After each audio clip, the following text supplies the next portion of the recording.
but we are talking about the Andor. Yeah, I'm gonna. I will head off. Enjoy your stream, guys. Yeah. He doesn't want any spoilers. No, I fully understand. That's why I gave the warning. Yeah. I loved It- all 3 episodes. Oh my god, right? Holy shit. I'm sorry, Will. I'm sorry. Ah! He already left. I know, but I can still say sorry. Because we're also talking about, like, the 40K releases. Oh, there's 40K releases today? I didn't see Well, it. there was the World Eaters and Death Guard stuff. That was released I'm over the gonna pull that weekend, but, like, I haven't been able to talk about it, so... up. Oh, yeah, that's right. All this stuff from the announcement. Yeah, with the World Eaters and the Death Guard. Yeah, I remember now.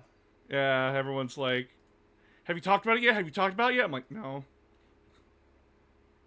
Or people just being really weird. And they're not getting what I'm talking about when it comes to cheating. And, like, some people are like, well, I wouldn't fall for that. I'm like, okay, yeah, you wouldn't, but other people have. So, like, I don't know what this is supposed to, like, say about the argument. Kind of a thing. So...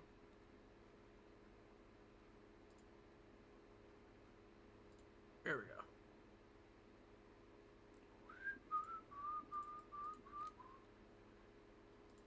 go. Alright, and I got the music up. Hey, everybody! Hello! Hello! I'm sorry for the, Sorry for the wait. I was dealing with stuff today. And, getting toward an absolute asshole by, getting toward a new asshole by, the collab den, because... Oh, God. Hello, friend! Hello! Well, at least you didn't have to rebuild a fence today. No, I did have to do a fence, like, a couple of years ago during lockdown. That shit was miserable. Oh, well, the recent thunderstorm destroyed a section of my fence. Oh, I have fuck. to fix that. Yeah, no, and I have to fix that because my neighbor keeps horses. Oh, And they can hurt themselves. Oh, yeah, no, that's understandable. Yeah, they can hurt themselves on the damaged fence part, so... Wait, hold on. Is your, like, fence, like, chain link, or is it, like, wood with, like, stakes in the ground? Wood with chain link. Wood with chain link. Ooh. Yeah, that's why, because the wood snapped, so there's a bunch of jagged edges. I hope your day wasn't too rough, ready to game. It wasn't rough. It's more on the lines of, this Saturday, you guys are gonna get a fucking laugh at my expense. I can't fucking wait. So, just to let you all know, there are gonna be 2 versions of this video. One on Patreon, which is completely uncensored, and, one on YouTube that is censored. Watch the Patreon one. You're gonna want to. Hey boss, a little fun fact. The Mort in Mortarian means death in French. I'm aware. And Garo means noble. So, hence why Garo of the Death Guard was the only noble one among them. Even though there was confirmed a few Death Guard loyalists. So, he's not the only noble one.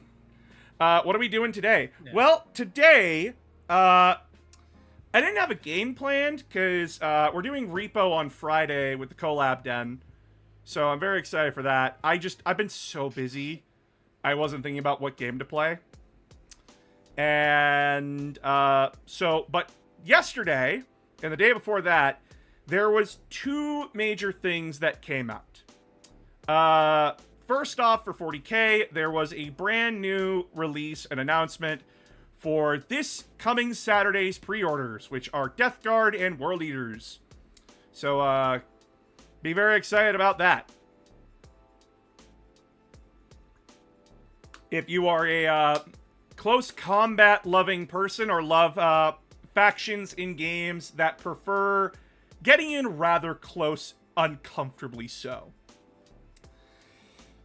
And then there was Andor Season 2, which came out yesterday night. Yes. And T-Com wanted to watch it with me. He wanted to do a watch party for it. Sadly, though, Phoenix pissed on his parade. Because she's just like, no, you have your wife You have your wife every night. You only have me some nights. Yeah, so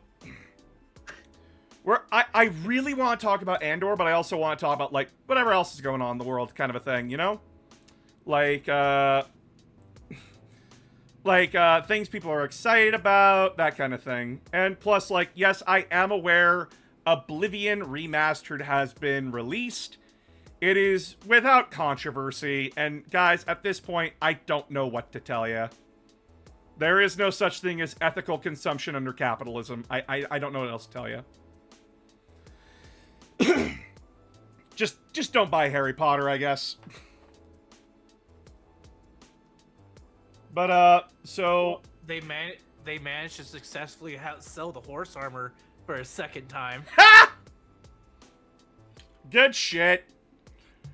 Almighty Announcer Games, do you think now might be a good time to get into Thousand Suns? They were my first army pick, but were too expensive for me at the time. Not right now. Wait till May. Because we know they're coming in May. Yeah. May will bring in their new army box, which is a squad of rubrics. Ooh, redacted. Thank you for the order. Thank you for the sub.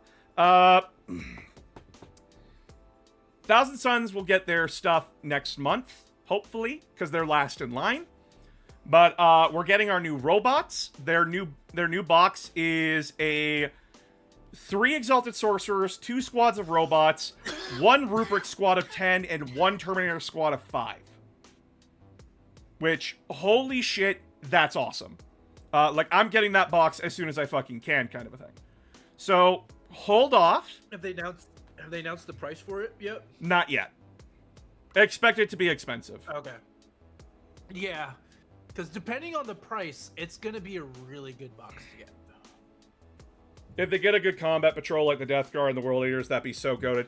Oh my god, I hope. God, I hope they go away from fucking Zangors. Holy shit, I hate those stupid birds. Bring back cultists for Thousand Suns, please. We have cultists. They're just in our other options. They're not troop choice. Yeah, I know, but give them back a troop choice cultist. Yeah. World Leaders got them. Yeah, we got Jackals for World Eaters. Got them. Yeah, hopefully cultists are improved, because like right now, Thousand Suns cultists are shit. They really are. If you're taking them just to get them murdered. You're taking a 50-point squad for a free command point. That's the only reason you're taking them in current 40k. Or you're doing some kind of like narrative campaign or something. Yeah. Genuinely, though, not a good unit. Comparatively, if you bring up any of the other,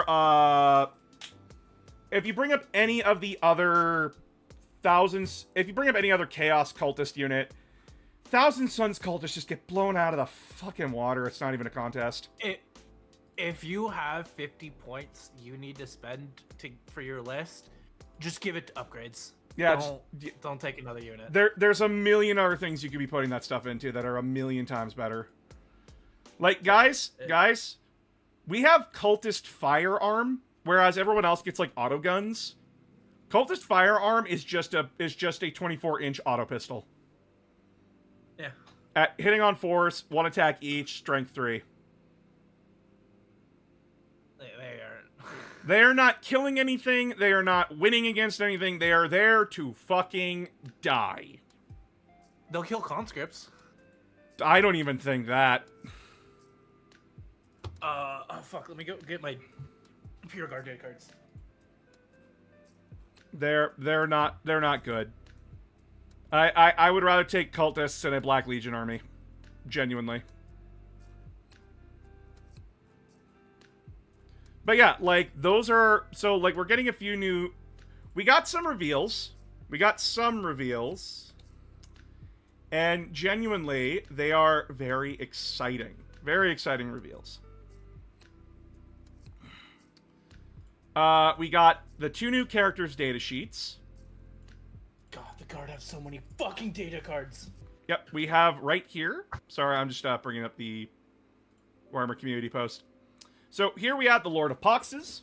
He's got a plasma pistol and a great plague blade with devastating wounds and lethal hits for his sword. With 6 attacks, hitting on 2s, strength 8, 8 minus 2, damage 2. Solid anti-elite infantry choice. He adds 3 to the range of any. He adds 3 to the range of his contagion range. And Shroud of Disease. While he's leading a unit, that unit cannot be targeted with an 18. So you put him within a squad of Plague Marines. You park them on an objective. They're not getting moved. They're just standing there, which is really, really good. The Slaughterbound, though, is the interesting one. Because, of course, World Leader, melee only. Movement 10. Toughness 6. 6 wounds. Lacerator and Demonic Claw. Same thing as this guy's Great Plague Blade, but no devastating wounds or anything like that. Until you get to the Possessed Lord ability. Once per battle, at the start of the fight phase, so when you're going into melee combat, this model can use this ability. If it does, until the end of the phase, add 3 to its attack characteristics, and this model has devastating wounds. So he goes to 9 attacks with death, which means his damage you cannot stop on wound rolls of 6. So, to those who understand D&D, or Pathfinder, or any game with, damage resistance, imagine rolling max damage for your attack, and if you do that, you ignore any modifiers and resistances. You just ignore it. That's what Devastating Wounds is. And that's not even the scariest thing about this guy. I forgot. Guard don't have conscripts anymore. Yeah, they don't. They took that away. Well, no, they still have them in Legends. Yeah, but they don't have rules for them in 10th edition anymore. So. Well, no, Legends, 10th edition. Yep. You know what I fucking meant. I know. If he is attached to a World Eater's Possessed Squadron, so 8-bound, Exalted 8-bound, they get Deep Strike and Scouts. So this isn't this kind of comes to a problem immediately, is where people think, oh, I get both. No, you get one or the other. Because Scouts is at the beginning of the game, while Deep Strike is, you can bring them in anytime before turn 4. It's good shit. Yep. These 2 characters, very much needed for the World Eaters and the Death Guard. I love Deep Strike. Death Guard desperately needed something to support their units and the march up the board. They desperately needed that. World Eaters desperately needed a fucking character. That wasn't Karn or Angron. They had Karn.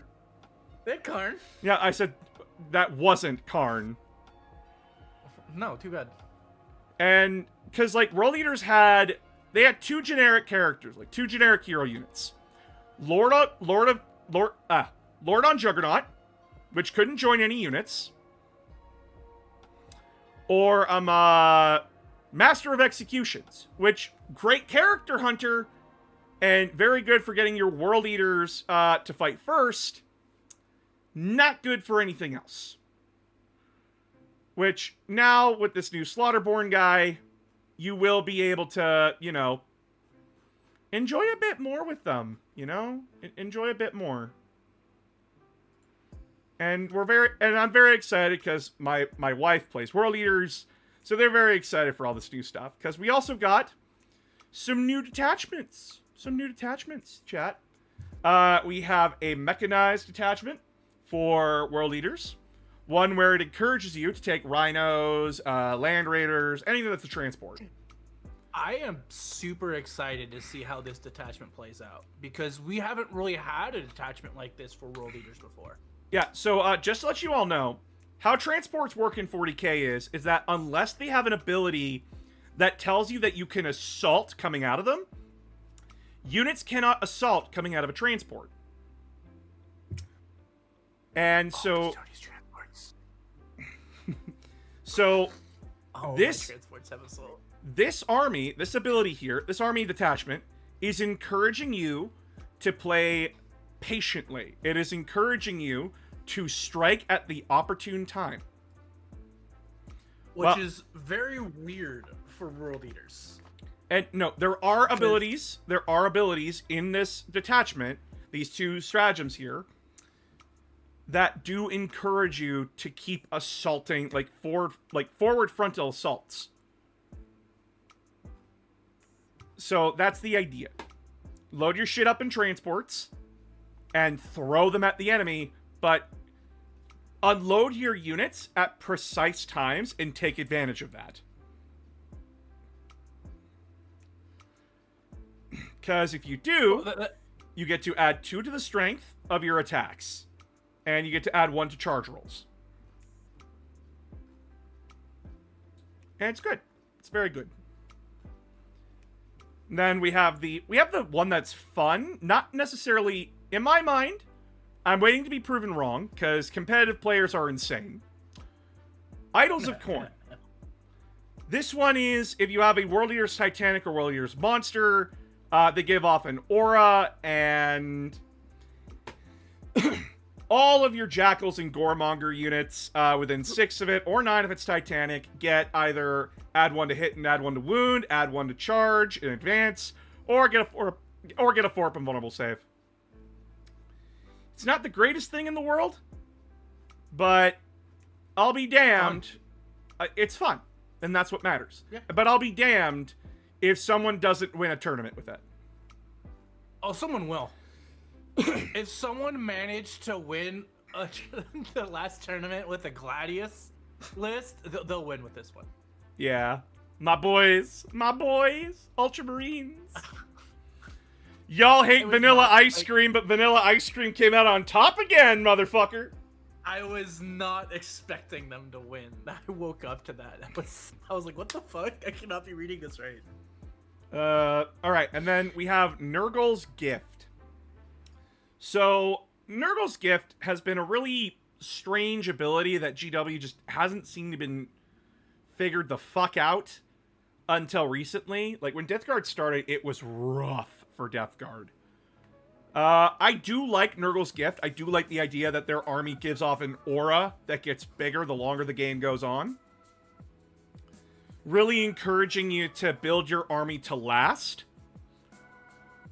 And now they've changed it again to, during the declare battle formation step, select one of the plagues below until the end of the battle. While an enemy unit is afflicted, subtract 1 for the toughness characteristic of models in that unit, and that unit has the effect of your chosen plague. So, before the game starts, you choose one of these 3. You either A, subtract 1 from the hit roll. B, worsen the enemy's save characteristic by 1. Or reduce their objective control value by 1. Oh, all 3 of these would be super useful against a Custodes army. Oh yeah. So these would cripple me. Yeah. So the idea is that as Death Guard, this is the army where you want to get uncomfortably close. Because I want to stay as far away from you as possible. Yeah, because remember, the closer you get, the worse it gets for your opponent. Does that apply to deep strike units?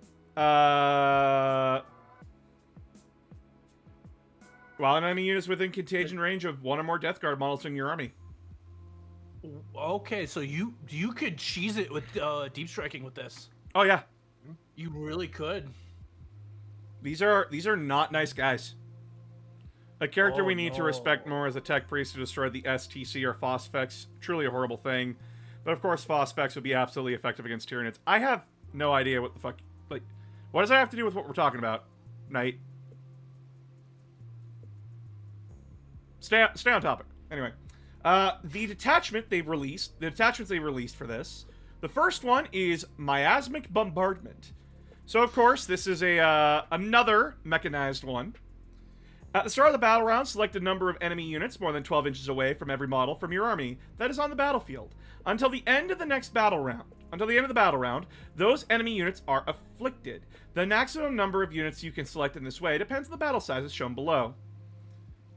So. Okay, you have your standard 1, 2, and 3. Okay. Yep. So, chat, this detachment just told you. Yeah, no, you pick an enemy unit for this round. They're suffering from one of these in addition. Oh, wait, no, is it addition? I don't No, they're afflicted, so they are already under the effects of the current affliction. Okay. So that means that in a standard game of 2,000 points, you're picking 2 units from your opponent's army every round and telling them that they're one of these 3. And you're not even in range. Granted, this is still demanding that you get close. Because, again, it's... oh, no. It's a selected number of enemy units more than 12 inches away. Oh. Yeah. Okay, so this one is giving you a grace period. Because past 12 inches, you're practically already, like, touching them. So don't worry about it. You also get a Eye of Affliction enhancement, which ignores cover when a unit in the bear's... When a unit that has the guy who has the Eye of Affliction fires on an enemy unit, your unit ignores cover. And Font of Filth. Your shooting phase, 1 Death Guard vehicle from your army that has not been selected to shoot. Until the end of the phase, ranged weapons equipped by models in your unit have the Assault ability. Ooh. Ooh. Ooh. Give that to a Forge Fiend or a Malignant Plague Caster. No, not Malignant Plague Caster. Fucking... What's the vehicle called? Their artillery vehicle. Oh, fuck. I know exactly which one you're talking about. It's not the Bombard. God damn it. Help. It's pictured. It's literally in You can see it clearly. Blight Hauler? No, not Blight Hauler. It's the artillery piece. Blight Hauler is like the fast-moving vehicle. Plague Burst Crawler. Thank you. That's it. Oh, so you're talking about 40K, so I can be here right now. Yes. It's literally it's been in every single one of their boxes since it was released. And now it's not. I can't think of the name. Oh wait, no. Now it's Their Battle Patrol has a Rhino in it, but their army box is going to have a Plague Burst Crawler. Yeah. All right. Then we have the Numberless Horde. This is your zombie army. In your command phase, in each of the following battle rounds, depending on your chosen battle sides, add a new Poxwalker unit with a starting strength of 10 to your army in Strategic Reserve. So in battle rounds 2, 3, and 4, you add in more Poxwalkers. So you get 30 free Poxwalkers to like fill up your back line. Or come 50. In on the sides. Or 50. Oh, what do you mean 50? They come in starting strength of 10. Yeah, but if you're on round 5 on Onslaught, you have another 10. Oh, yeah. 50. No, that's 40. 10, 20, 30, 40. Yeah, okay, never mind. I was counting from round 1. Never mind. All right, and then you get the Noxious Blight, the Winterbone Pipes. While the bearer is leading a Poxwalkers unit, add 1 to their objective control, and each time that unit takes a Battle Shock test or Leadership test, add 1. Not bad. Shambling Wall. Your opponent's shooting phase, just after an enemy unit has selected its targets. 1 Death Guard unit from your army that was selected as the target of 1 or more of tagging unit's attacks, and 1 friendly Poxwalker unit within 3. Oh, meat shields. Oh no, a meat shield stratagem. Oh fuck. Yo, I love meat shield stratagems. That's not gonna get annoying. Because I am perfectly equipped to take care of them. God, that's annoying as shit. Okay. Not for me. Oh, good for you. Good for you.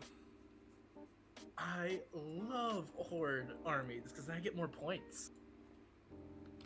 They All also right. did an article about the. They also did an article about the berserkers as well. Yeah, I saw that.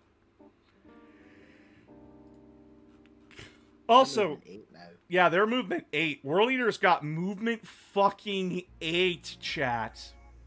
Berserker War, like...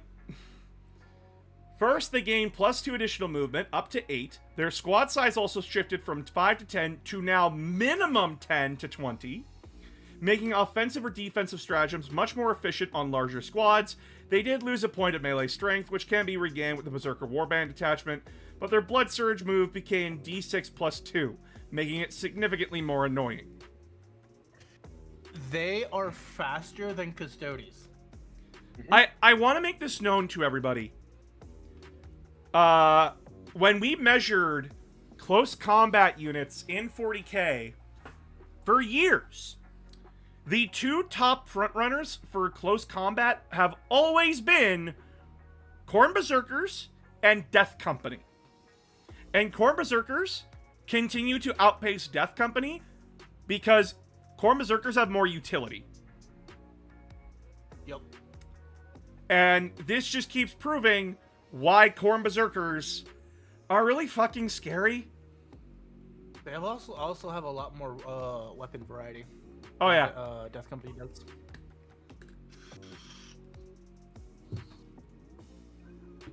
Berserker Warband benefits. They get +2 to strength, +1 attack on charge. This upgrades your chain blades to 5 attacks, each at strength 6, with easy access to sustain hits 1 or lethal hits from Blessings of Khorne. The hack and slash stratagem grants +1 AP. Ooh. Oh my god. I think this is gonna be. This is an anti-Custodes list. This is an anti-anything list. Now, granted, the problem of World Eaters, the main problem of World Eaters is always going to be getting from point A to point B.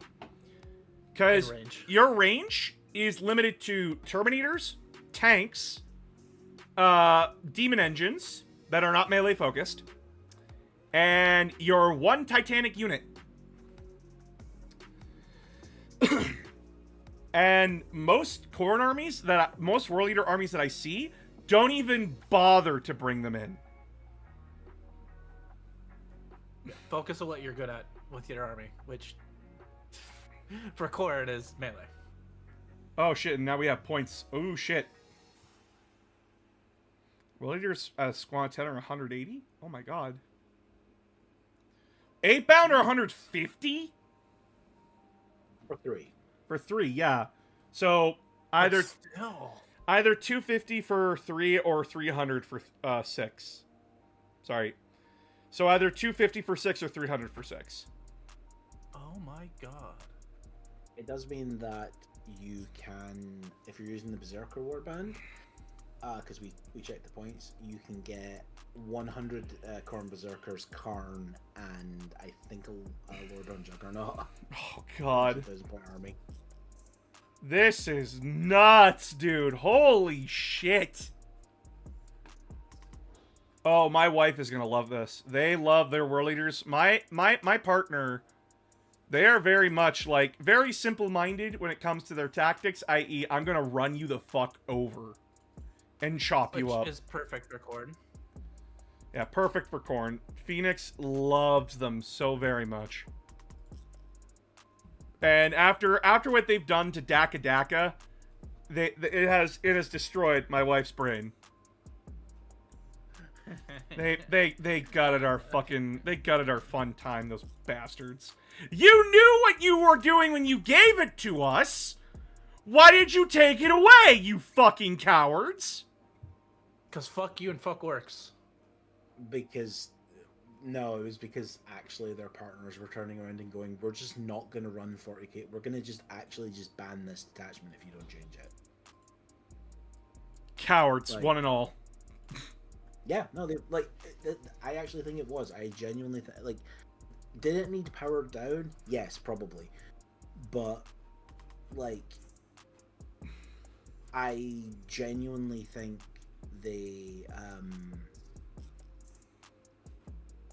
a lot of it was meta tournament players not wanting to adapt their minimum unit size objective control meta to deal with the fact of an army that could just take out 5 and 10 man units very quickly. Yeah, no, that's either.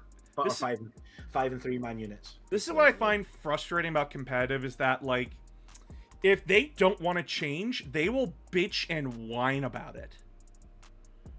The whole point of new additions and updates to a game is to help break stalemates in the meta and change it up. And orcs getting that ability is what they needed to fucking survive. So yeah, to those who bitched and whined, fuck you. If you can't handle orc shooting, you suck. I'm sorry. Did we talk? Out of curiosity, did we talk about how much better the new combat patrols are? Oh, you mean the Death Guard and the War Leaders? Yeah. Oh, the Death Guard one.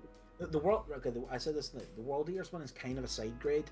The Death Guard one is a strict upgrade. Let's where was their detachments?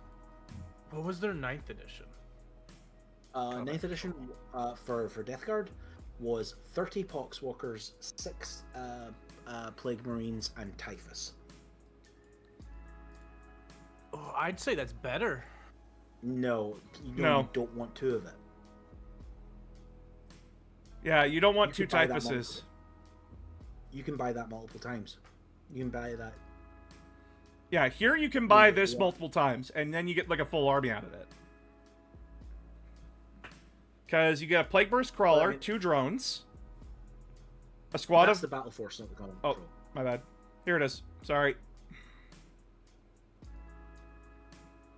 You buy like 3 of these and you have an army. Mhm. Which is perfect. Do not like those days. Combat Patrol for World Eaters? I like it. Comes with a Demon Prince, Master of Executions, Jackals, and a World Eater squad. Yeah. And then there's Emperor's Children. If you do buy 2 of them, like if you do buy 2 of the World Eaters one, you can obviously build the second Demon Prince as the Demon Prince with wings, because it's the same kit. Yep. And then you could buy another pack and then use a Demon Prince for another army. Mhm.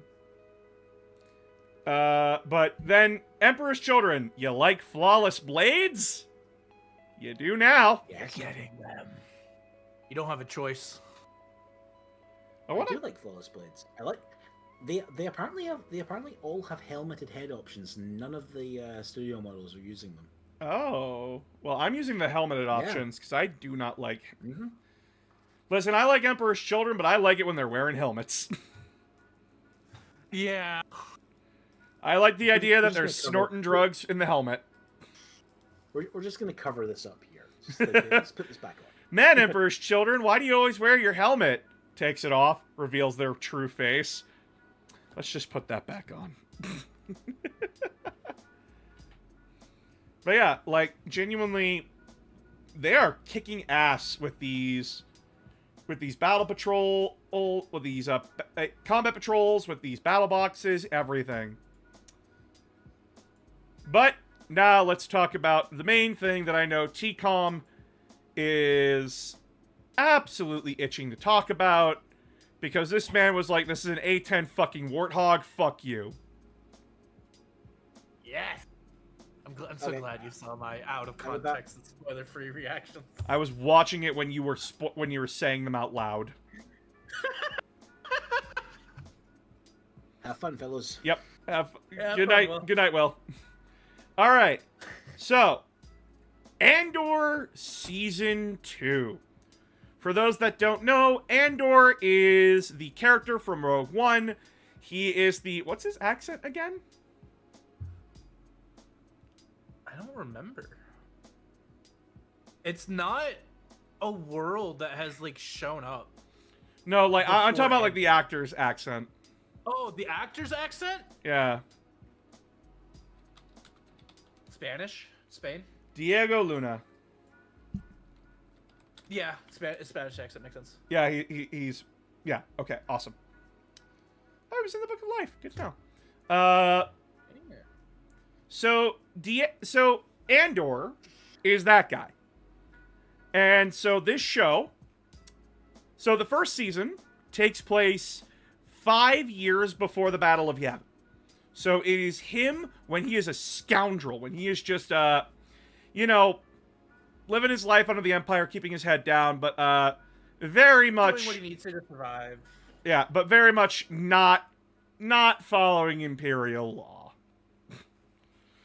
But very much not a rebel yet either. He's very much like Han Solo in Episode 4. Yeah, but like clearly like with the I tried to fight once and I failed, so now I'm just not gonna bother. Yeah. Unless it directly benefits me and my loved ones. Which honestly is, even in real life, that's how most rebels get started, is they're on the fence. Yep. And then something happens to them, and then they join. And that's exactly how Season 1 plays out. One way out. One way out. One way out. I fucking love that scene. Oh my It's God. so good. The prison break from Season 1? Oh! I didn't watch the show. Should I? Yes! Watch it!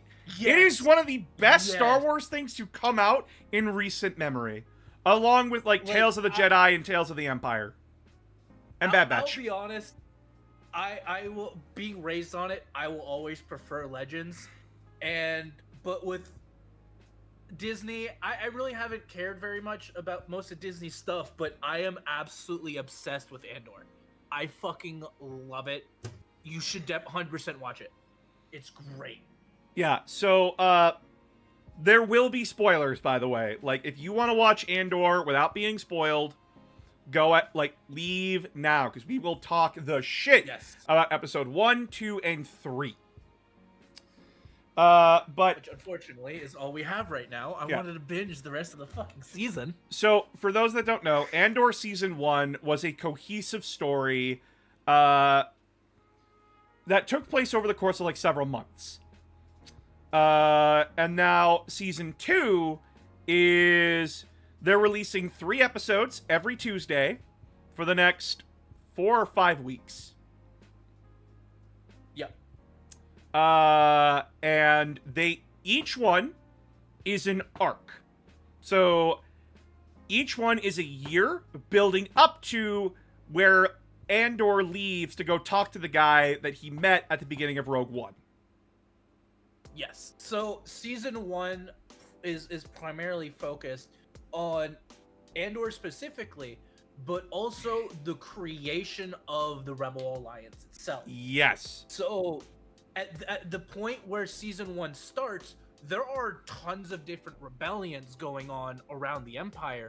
The problem is none of them are communicating with each other and none of them are working with each other. And we see this kind of mentality in Season 2, which we'll get to in a very specific scene, which I fucking love. Oh, it's great. But,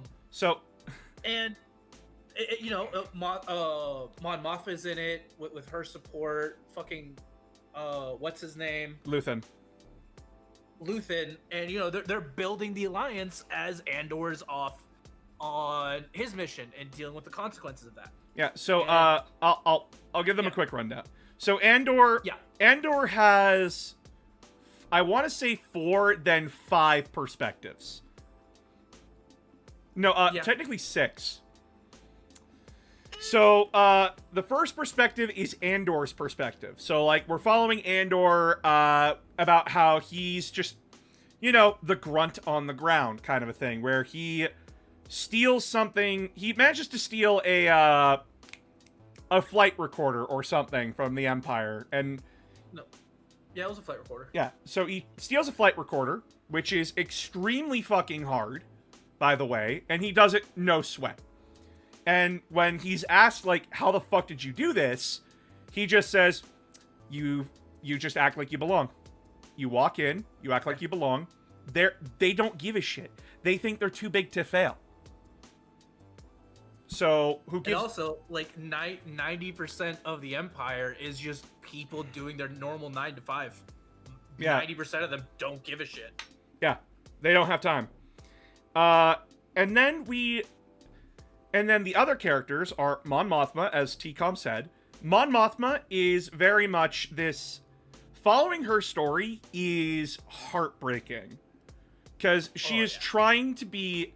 She's trying to act like the airheaded senator, where she's trying to do good, but she's stonewalled at every turn. Her husband's a piece of shit, and her daughter fucking hates her because she's always busy with work. And the marriage. And the marriage. The marriage is just fucked. But she's also trying to build a rebel alliance, and she's not comfortable with it. What? Well, not only building an alliance, but building an alliance that still holds up to the old Republic's ideals, which when you're running a rebellion, you have to get your hands dirty. Yep. You're gonna have to commit terrorist actions. You're gonna have to do all these things, which is what she's against. She's 100% against any of that, which is where we see the third character. Luthen Rail. Third perspective. He is genuinely the most fascinating character out of all of them for me. Yeah. I love his story arc. And it's fascinating. To let you guys know how this guy works, I think this is an accurate depiction of what he thinks he is. He is the king on the chessboard. He thinks he is the king on the chessboard. And so he will sacrifice whatever he needs to for victory. So, like, there's a point in the show where he's using another rebel cell to attack the Empire. And at first is, like, trying to get Saw Gerrera to go help this guy. And at first Saw tells him to go fuck himself. I don't want to do it. But then Saw's like, okay, I'll go help. I'll go help this guy. But I get to pick the targets, and they don't get to tell me what to do. And Luthen tells him, yeah, no, change of plans. They found out about the attack. So that guy's walking into a trap. And Saw Gerrera's like, okay, why are you telling me and not him? And Luthen stares him straight in the eye and says, because you're more useful. Yeah. I value what you do over what that idiot and his 40 other idiots do. And Saw Gerrera, by this point, has bombed civilian targets. He has murdered civilians while murdering Imperial forces. He's gone through his terrorist character arc. Yeah, and he's staring at Luthen like, what the fuck is genuinely wrong with you? Like, he is shocked. The funny thing is, Luthen isn't wrong. He's not. That is the hard calls you need to make in a rebellion. And he's right. He can be a lot less of a dick about it. But he's right. Oh, he's very right. But it's the one quote that he says to the spy within the ISB. And like, this one stuck with me, and I love it so much. What is my sacrifice? I'm condemned to use the tools of my enemy to defeat them. I burn my decency for someone else's future. I burn my life to make a sunrise that I know that I'll never see. And the ego that started this fight will never have a mirror or an audience or the light of gratitude. So what do I sacrifice? Everything. Now, there's a lot of predictions about what's going to happen to Luthen. I personally think he's going to die. Oh, 100%. 100%. He's eventually going to die. But he is the kind of person who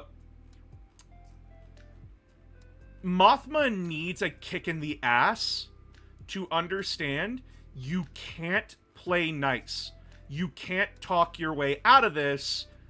There's no diplomacy anymore. You need to understand that this is war. People are going to die. Yeah, the Senate has failed. There's nothing you can really do there, because even if you speak out against Palpatine, he's just gonna say, "No, I'm doing it anyways." Yeah. Like, He does and the not. problem, You go ahead. and the problem is, yeah, okay. The problem is that their two forms of rebellion cannot work with each other. They can't. Now, Mon Mothma is going to found the rebellion. Rebels is canon. So, Luthen obviously either has to be removed from power, or he has to die. And knowing Luthen, he is probably going to die.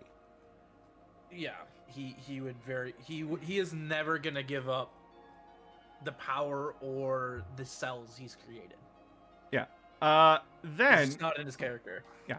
So then we have the fourth character, Dedra. She is an ISB officer. So for those that don't know what the ISB is, they're the Imperial Security Bureau. And before anyone says anything, they're not a part of the military. They are a civilian branch. Yeah, they're the Gestapo.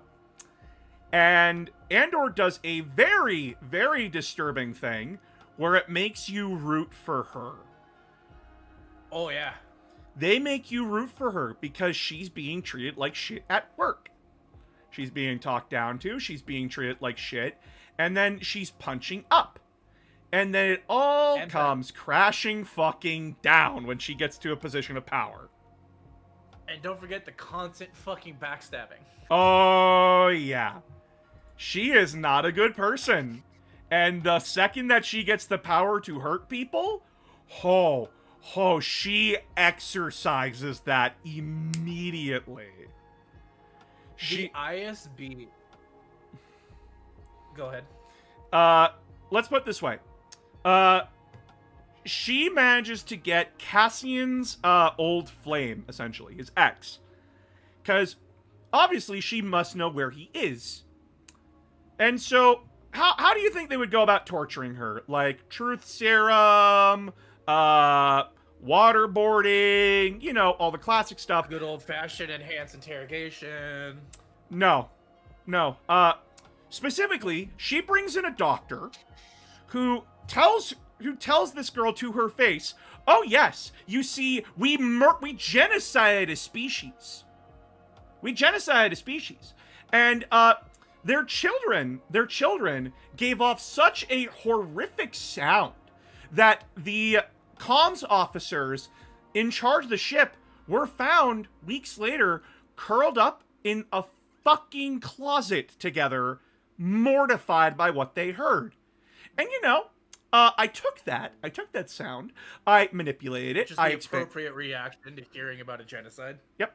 I took that sound, I enhanced it, I overlaid it, I did a lot of things to it, and I'm really proud about what I've made.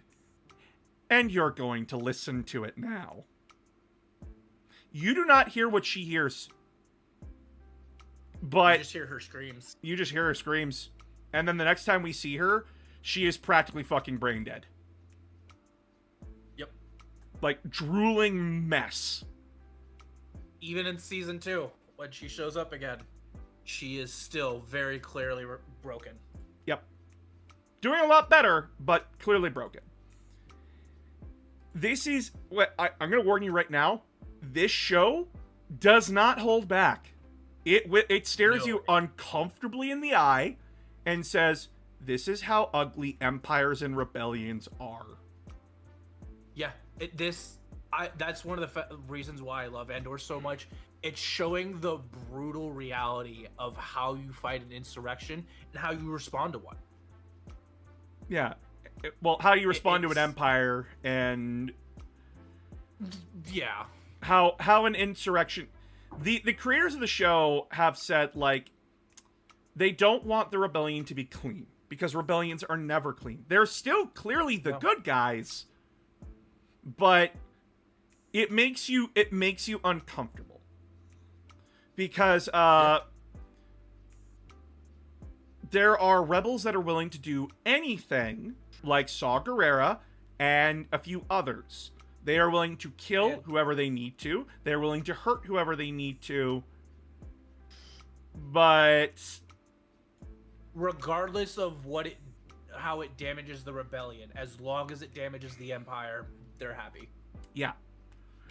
Which Rebels does cover the two sides of that, and I do like how Rebels did cover it, where it's like, no, where Saw Gerrera's actions, yes, he is rebelling, but really think about what he's gaining and what he's losing. He gains very little, if not anything, and loses a lot. But he does everything he does just to hurt the Empire. Doesn't matter what. In fact, in Bad Batch, I actually really like this because we see Saw Gerrera in Bad Batch. Saw Gerrera's actions in season 2 of Bad Batch, he directly fucks with the main cast, causes them severe fucking harm, and all he did was blow up a hangar. That's it. He killed a few Imperials. He blew up 2 ships. But he costed the Batch everything.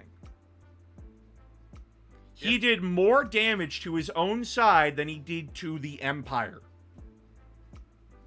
He is very much of the mentality, I can lose 10 men and kill a single stormtrooper. That's a victory in my eyes. Exactly. That's his... And he is the very necessary but completely unsustainable part of the rebellion. Yes. Very useful for inspiring people to stand up, showing that the Empire can be fought, but then quickly shoved aside when you have a standing army. Yep. Which, again, because they... when they released, I forget the name of the book, but it was about the Mid-Rim Offensive, which takes place around this time when a bunch of rebel groups attacked Imperial space in a straight-up traditional battle, and they got wrecked. And it was the lesson to the rebellion as a whole. They can't fight the Empire. Empire. I was about to say the Imperium. Yeah, I was about to say the Imperium. Which, I mean, it's true for them as well, but yeah. The Imperials, that they can't fight on them one-on-one. Hi, Chakra. They can't. They cannot. But that's summing up season 1 pretty well for like character arcs and everything. Andor. Oh, you forgot. Oh. You forgot one character. What's his name? Oh, the fucking the guy who's the security guard. Yeah, the security guard guy. Like the absolute example of like an incel, or like the guy who has no power but wants power. That kind of guy. Well, he thinks he has power because of his mother. And no one gives a shit. Yeah, no one gives a shit. Absolute hilarity in the new season with him. Just flopped on the bed. That's a new meme. I need that to be a new meme format, by the way. Oh, just him flopped on the bed? Yeah, just like bad day. when she won't make chicken nuggies. When she won't make you chicken Someone's nuggies. Already made it. Someone's God. already made it. Oh, I need it. I need it so bad. Come on, chat. All right. Was perfect meme material. Yes. But let's get into the episodes now. Episode 1. It is a year later after the end of Andor season 1. We cut to Cassian, who's now very much integrated into the role of rebel, saboteur, and operative. Yeah. He is, like, we start off with him stealing a TIE Avenger. A new prototype TIE fighter. And by the way, this thing is terrifying. Fan, you will know the Avenger. Yeah, this thing is terrifying. It has 2 Gatling cannons, missiles, and was that an 12, ion? If I counted correctly. Yeah, 12 missiles. And then an ion cannon, right? No, we don't know what that is because ion cannons don't do that. Right, They simply work as like an EMP. Yeah, it basically fires out a ball of death. We're just gonna call it what it is. Yeah. One stormtrooper just got fucking annihilated. I felt sorry for that man. That's he got hit with the equivalent of like a melt-a-gun from Space Marine 1. Yeah, he's just sitting there reloading the rocket launcher, then looks up at the fucking TIE fighter. He's just like, fuck. I do God appreciate this, by the way. I do appreciate this from them. Cassian gets inside the TIE Avenger. Has no idea what to do. No idea what to do. Like, he's staring at, like, is this a two-seater? Like, are there supposed to be two pilots? What the fuck? Yeah. But no, it's making it very clear he is not a pilot. Yeah, making it very clear. But, like, he sits in it and doesn't know how to drive it. He rams it into the fucking wall.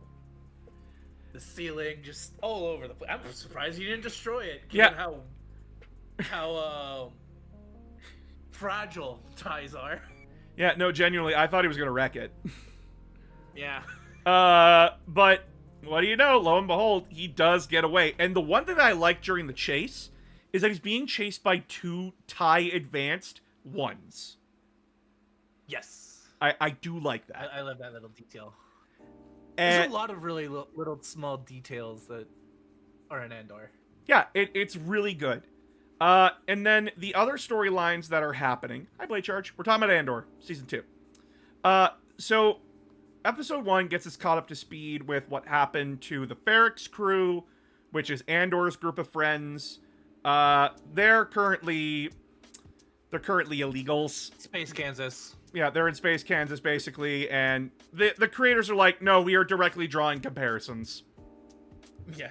To the amount of illegals working in the American farming industry. Yeah.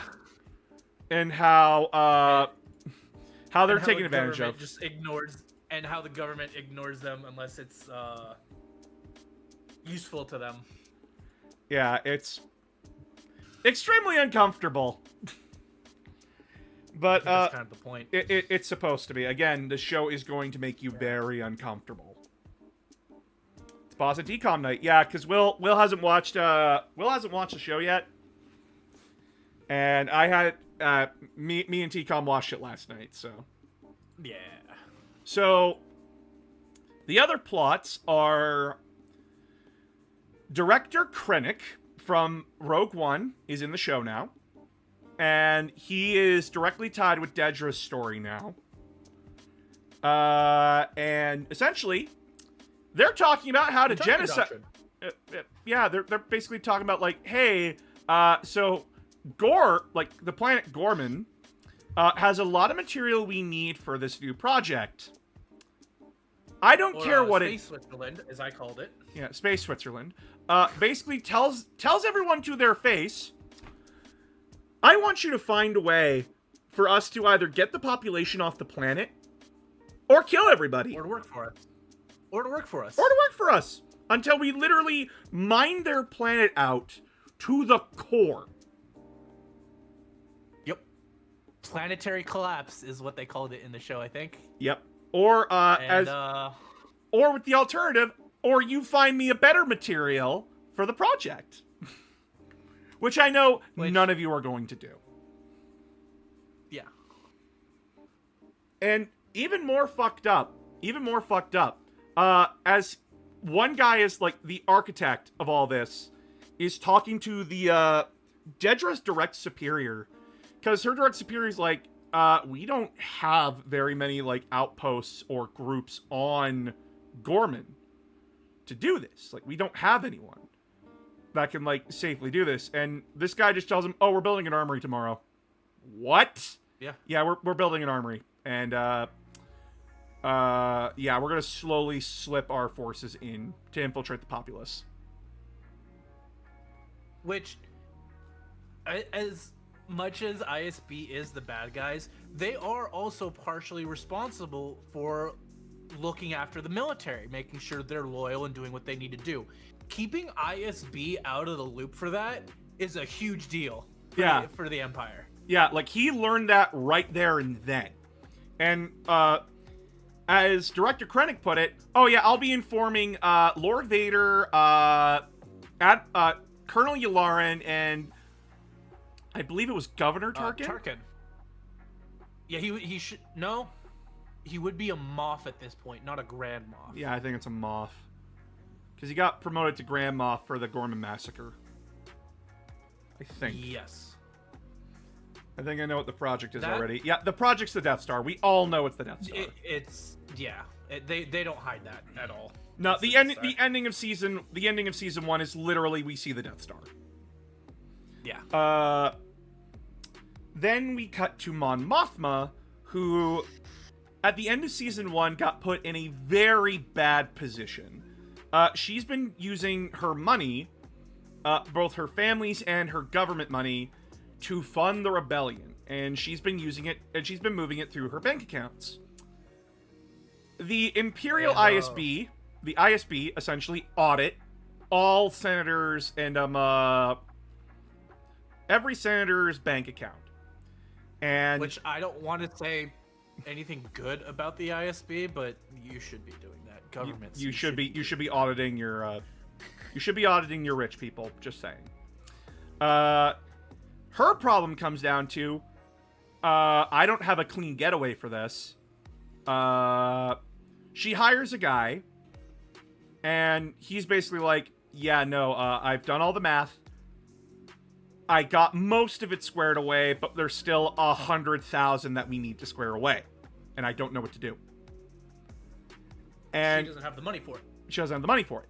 And so they have to make a very bad deal with a criminal.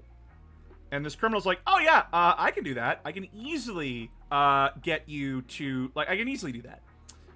In exchange... A criminal who knows, by the way. A criminal who knows. And is also... A criminal who knows she's running a rebellion. Mm-hmm. And, which is... Is from Mothma's home planet, Chandrilla. And he looks at her and says, I would like our children to meet. And Mon Mothma's people's tradition is that there's Chandrillan weddings, which is essentially a shotgun wedding is the best way to put it, or a blind wedding. Child wedding. Child wedding, and it's very much like... They have never met before. Yeah, they never met. And you get one... Actually, no, they do meet up. Yeah, and it's... But... It's not out of love. It's very, royalty. Hey, you're going to marry this person because I need you to. Hopefully you find love in it. If you don't, suck it up, princess. Oh, yeah, that argument was so bad.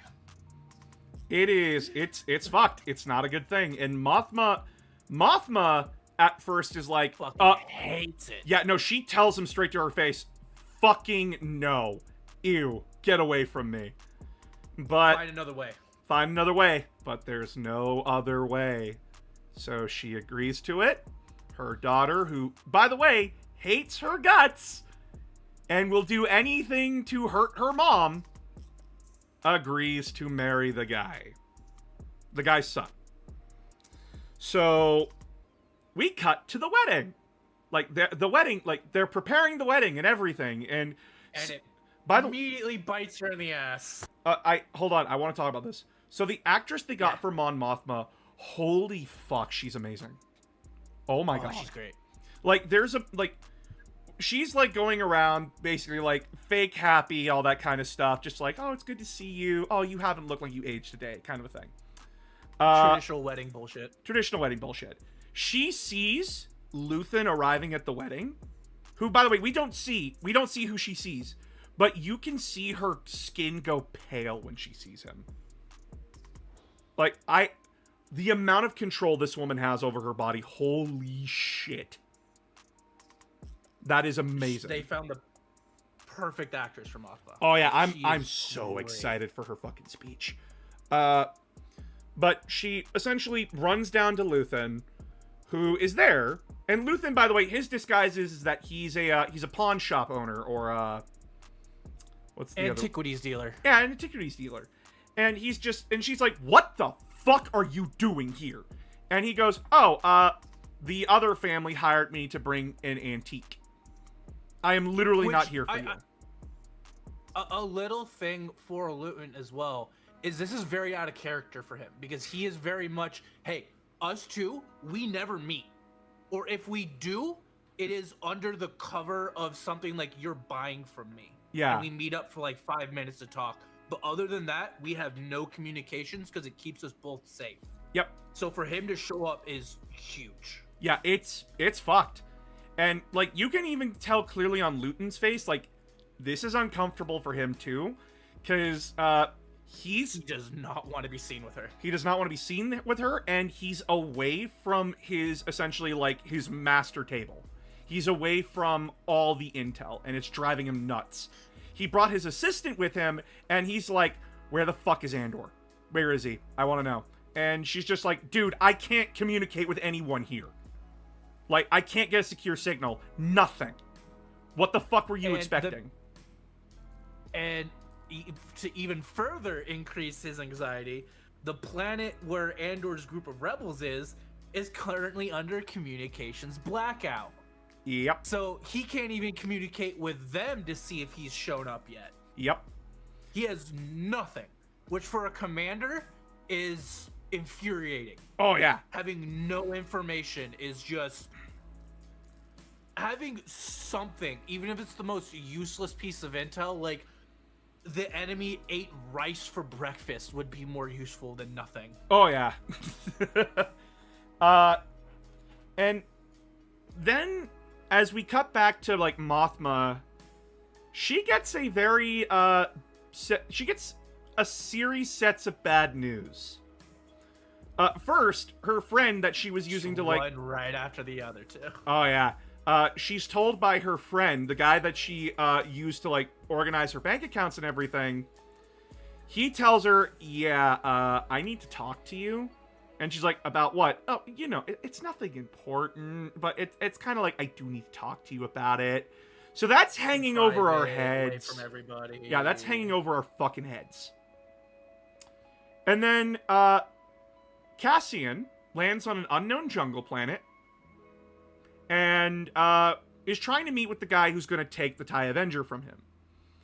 That's my favorite part. Yeah, so... My favorite series of events. He lands on the planet and is like, yo, dude, you here? Silence. Dude, where are you? Silence.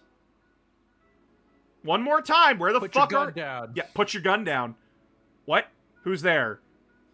How many there are? 15 of us. You tell him the fucking number? Yeah, which I actually got mad at that too. No, I was like, wait, that's your actual number, you dumb fuck? Which I counted them. There is 15 of them. Yeah, there is. They all step out. Yeah, like, oh my god, you're so intimidating. You and your starving pack of idiots. So, Oh my god. Andor Most gets incompetent captured. Group of rebels. Andor gets captured at the end of episode 1. And this rebel group is, like, trying to figure out, like, who the fuck is this guy? Because, again, remember, they're not united.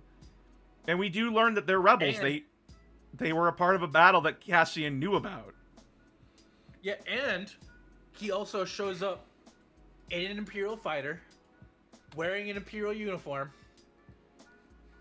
with all Imperial shit. He has nothing that identifies him as a rebel. Yep. So, our boy's a bit fucked. But it gets worse. Because these rebels, as they reveal... By the way, these people have such loose fucking lips. Oh my god. It takes nothing for Cassian to, like, get everything he needs to know about these idiots. Like, he just needs to sit there, be patient, ask the right question at the right time, and he learns more than he needs to know. He can ask them, what did you have for breakfast today? And they're going to tell them their entire life story. Yeah.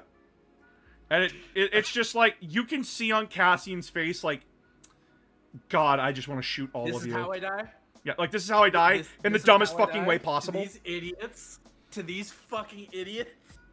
Yeah, and they try to get him to, like, teach them how to, like, pilot the ship, and he's like, dude, even I don't fucking know how to. I was bringing the ship to the guy that knew, and you fucking killed him! Oh, and their leader had died in the battle, or they think she's dead, so they're constantly arguing because they have no clear, command structure. Yeah, they got dumped off on a planet, and then, like, I don't know what happened, like, something happened, but they're just like, they're all fucking useless. Holy shit. And it breaks down to the muscle. One group wants to leave, one group wants to stay. Yeah. Basically.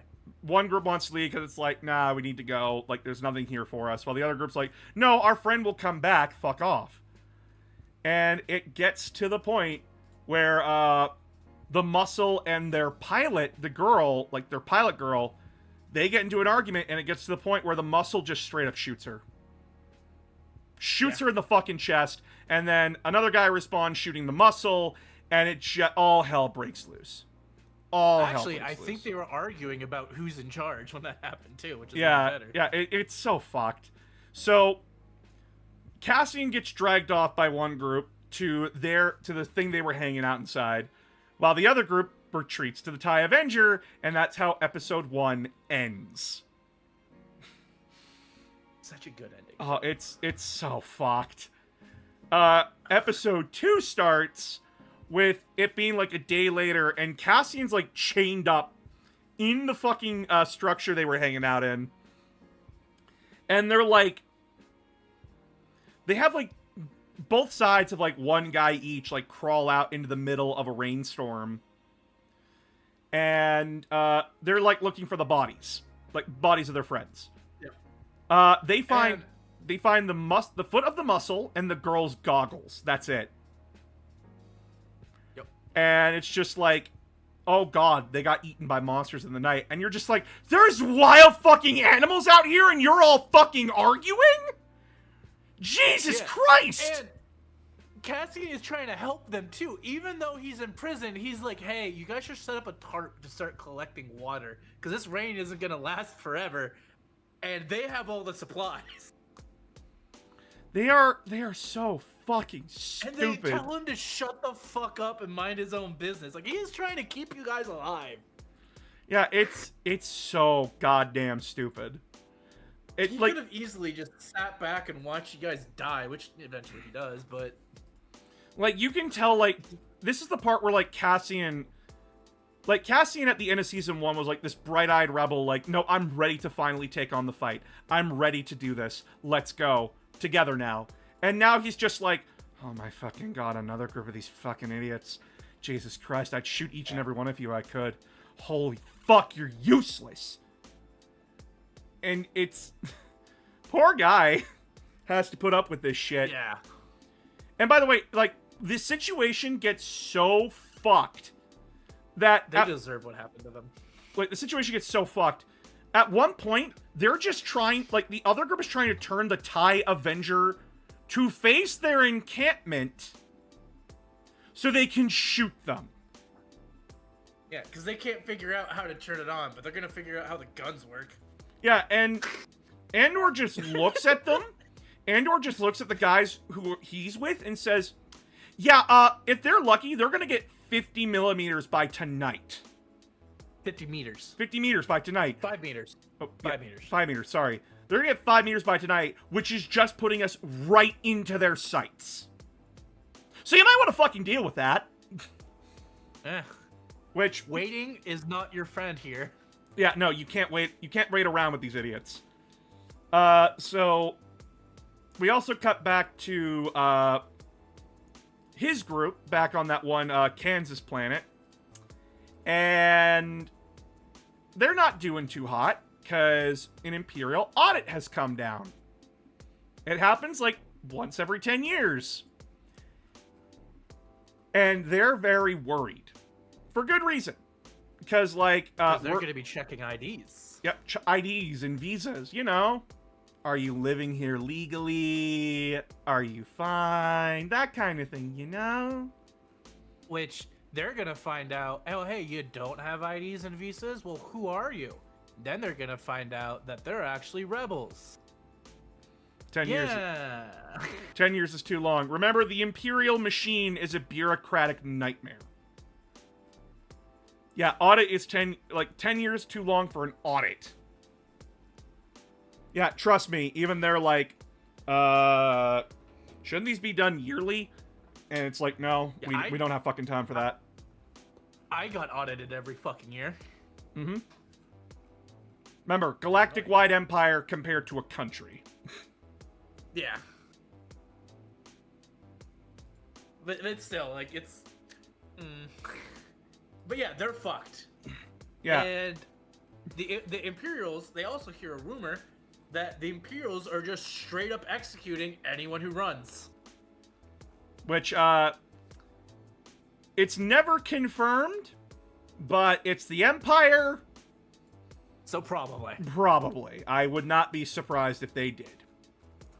Given the officer who's performing the inspection does what he does. Oh yeah, I don't want to mention. I don't want to mention it because that's not YouTube friendly. Yeah, no. I'm gonna give a clear warning to everybody, very clearly. Season 3 is not season 3. Episode 3. There are parts of it that are difficult to watch. There is an attempted non-consent scene. Yeah. That is as far as I'm willing to go on that scene. If that is a trigger for you, please do not watch the episode or skip past that scene. You will know it when you see it. Yes. It is not comfortable. It is meant to show that the Empire's laws do not apply to the Empire, like the Imperials. It is meant to benefit them. Yep. And I'm glad it was shot in the way it was shot because it makes what should be a serious situation very serious, feel very serious, because it's a serious subject. Now, no, they don't get too far with it, but it Yeah. is still extremely uncomfortable. Yeah. But back to episode 2. So Cassian is stuck with a bunch of idiots, but he does eventually escape them by the end of the episode. After, like, they have a really stupid and weird-ass rock, paper, scissors match. And one of them gets... Yeah. Wait, do both the idiot leaders get eaten? Or does only one of them? I don't remember. I know the guy with the beard got eaten. Yeah, the rhino-looking creatures came in. Yeah. And just started fucking everybody up. Yeah, it's an analogy of the rebellion as a whole. That, like, they're all divided and desperate. And they can't trust each other, even when, like, there's monsters running around. Yep. Which, again... is how... That's how the rebellions, when they start, that's how they work. Yep. Because you can't trust an outsider. You can't trust You can only outsiders. trust the people that are with you. Mm-hmm. And even then, they couldn't trust the people that were with them. Like, Yeah. Jesus fucking Christ. It was stupid. And, by the way, when Cassian escapes, he does not offer them shit. He does not offer to help them. He just breaks out very easily. The guy who's watching him, he takes down very easily and basically says, like, if you fucking open your mouth, I'm gonna kill you. Because he's he opens his mouth. And He could have lived. as Andor gets to the ship, as everyone's distracted with, like, the monsters eating their friends, he runs to his ship, sees a guy getting out of the ship, shoots him, pulls him out like nothing, and just gets aboard and flies off. Leaves. Which is the correct move. Very much the correct move. At that point, I'm like, I too would abandon them. Fuck that. Yeah, they are completely useless, and they would probably get in the way. And we also... If they survive, great. If they don't, great. Which, the most fucked up thing to learn as he's fleeing the planet is that it's Yavin fucking 4. Yep. They were on Yavin 4 the whole goddamn time. Yep. And I'm like, I screamed at that, by the way. I screamed at that. Because I'm like, that's Yavin fucking 4! And Phoenix is like, why is Yavin 4 important again? I'm like, that's where the first Death Star blew up. And she's... Which probably also means that they were the ones that set up the rebel base that the rebels eventually used. Nah, they don't set up the rebel base till, like, 2 BBY.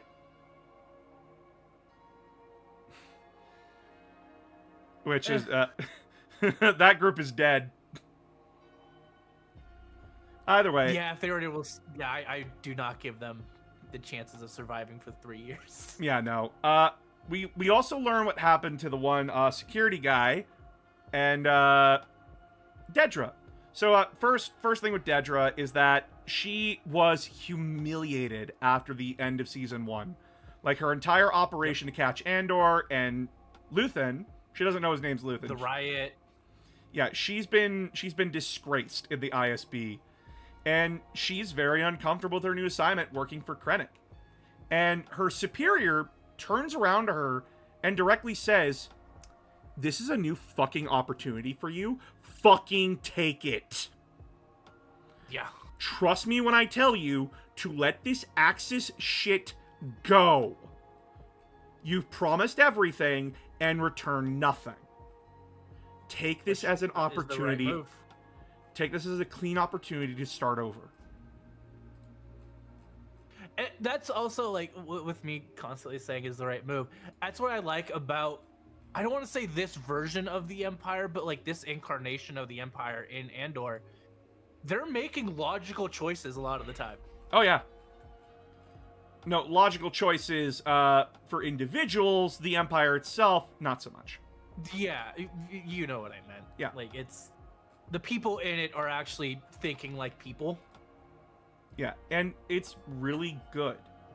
But there is, like, Dedra's still not comfortable with it, but at the same time, she's like, I literally can't say no to this. I literally can't. Well, she did try saying no. She's like, hey, I want out of this. Like, well, because he didn't order me to be part of this program. I was like, well, did he ask you? Yeah? That might as well be in order, girl. Accept it. Just take it. Yeah. And then it turns out that... Then it turns out that the security guard, the security guy, and Dedra got together. No, their relationship back in season 1 was, I want to help you very, very badly. Why are you stalking me, creep? Until he... Now she realizes she can use him. Yep, and he saves her at the end of season 1 from getting literally stompeded on. Yeah. So they're living together now. They're very much in a relationship. And when I saw this, my brain was like, call it a relationship. It's very much like It's more like an agreement. I think it's like a fucked up power dynamic. Either way, I think they're just pretending. Maybe so that she can use him. Maybe my brain's going like, this is a ship that I don't want to see or be on. I just want to watch it burn from a distance. I do love what she tells his mother. Oh It's yeah. great. Oh yeah. She so the security guy's mom is like very much like the what's the word I'm looking for here? Bitch. Stereotypical, like, well, no, I'd put it like racistly stereotypical Italian mom. Yeah, and she's very, very much like, there's a reason your son is the way he is, and it's very obvious why he is that way now. Yeah. Yeah. And Dedra looks her dead in the eye after, like, the security guy leaves because he's just like, I can't handle my mom right now. I need out. leading to that moment of the guy on the bed. Just laying there.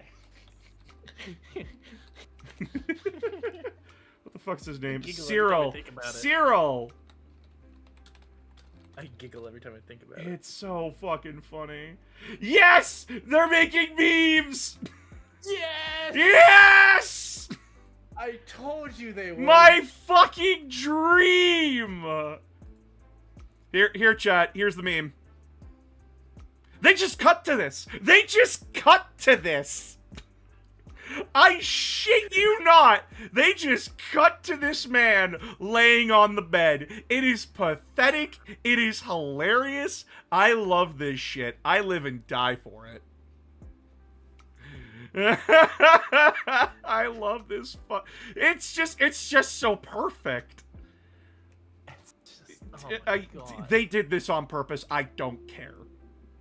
But yeah, like Dedra straight up tells his mom, like, yeah, no, you're not gonna treat him like this way anymore. Fuck you. Here's what's gonna happen now. He's gonna call you twice a week, see you once a month. Yeah, straight up, essentially, like, woman handles her, and it's great. It's great. Oh my god, yeah, it's clean. Like, chat, please make memes of this. I need to see your creativity with this, please, for love of God.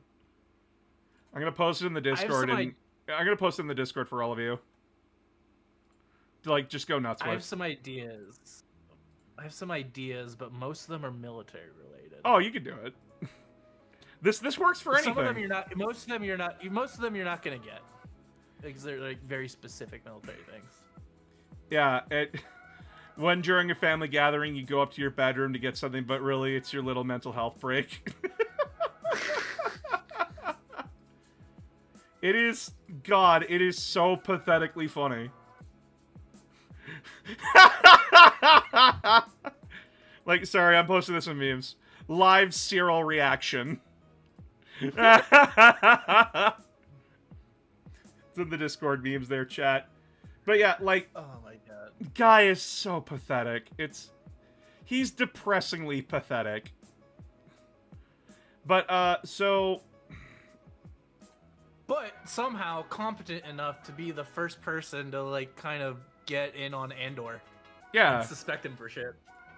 Very weird, right? Like, apparently he's good enough at his job to be, like, an actual decent cop, but not good enough to stay a cop. Yeah. So It's weird. we get that wacky side plot from them. But then we also cut back to Mothma and Luthen. And Mothma is clearly not having a good go at it. Her daughter and the guy had their first fight. It was ugly. But her daughter is still going through with it because fuck you, Mom. And there's nothing Mothma can do to convince her daughter otherwise. Like, hey, your dad and I's relationship is fucking horrible because, like, I was forced into this. And we just, like, it was good for a bit, but then you'll kind of see what I mean. But her daughter doesn't care. So, what can she do? And then her friend, who's been helping her, reminding you, reveals to her, hey, so my wife left me. And I made some very bad business ventures. And, I need you to bail me out, or I'm gonna go tell the Empire. yeah, I need something in return. Or I'm gonna rat you out. And she's standing there like, Which is exactly what Luton warned her of. Yep, no loose ends. You can't do that. You can't bring your friends into it.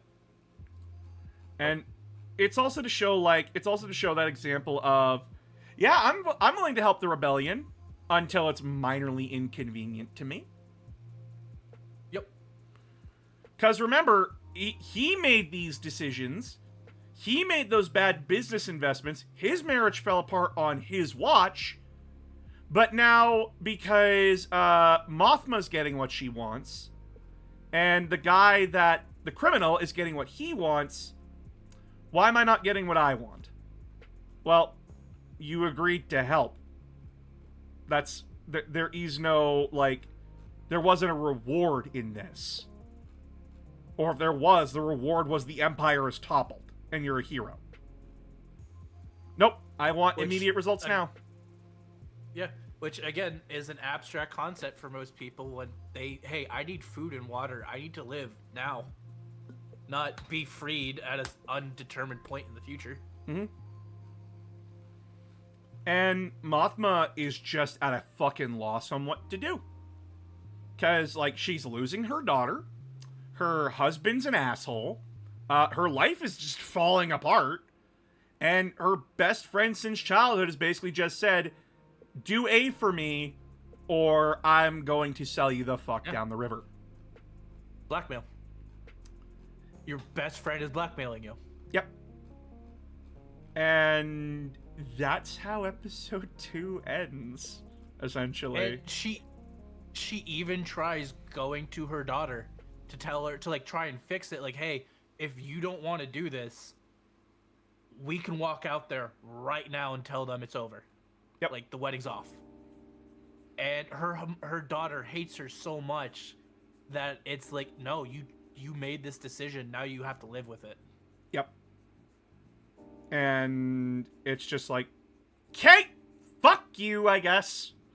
Like she's also clearly like, nah, I'm done. Fuck you. Fine, you want to play? You want to play this stupid fucking game? We're playing this stupid fucking game. If I was in the daughter's position, I'd have the same attitude, honestly. Like, again, the daughter is clearly acting out. She's clearly rebelling. But she's also a teenager, so there's teenage hormone thing going on too as well. So yeah, and it's very clear, like, at this point, Mothma's like, okay, well, at least she'll be safe, relatively speaking. So, fuck it, who cares? Episode 3, I do love this, by the way. I do love how episode 3 starts, where it's Andor plugging in his communicator to try and talk to Luthen's assistant, and he just he spirals the ship out of control. Yeah, exactly. This is my criticism. You are in a ship you know absolutely fucking nothing about other than how to go forward and turn left and right, and you're just ripping out fucking wires while the ship is on and flying, by the way. And the argument, he calls the assistant finally, and he's like, I need a weather report! Like, he's speaking in their code. But, like, he's clearly distressed. He's been through a lot. And she's like, where the fuck have you been? I need dry land. Where's the fucking carrier? He's fucking dead! I need dry land! He's freaking out. She has no idea what's going on, so she's trying to stay calm. But that's just making him even madder because he's in that state where someone trying to reason with you just makes you even madder. Yeah, someone trying to help you. He's in that. Oh, God. It's just great. It's just the perfect reaction. It was so good. Genuinely, all of them. He's at his fucking limit. Like, he's at his mental limit. He just wants some good news, and he's not getting any. And he's just like, okay, has Bix and Brasa talked to you at all? And she's like, they're on a full communications blackout, buddy. I don't know what's going on with them. And he's like, that's the moment he snaps. Yeah. And just fucks off. It's great.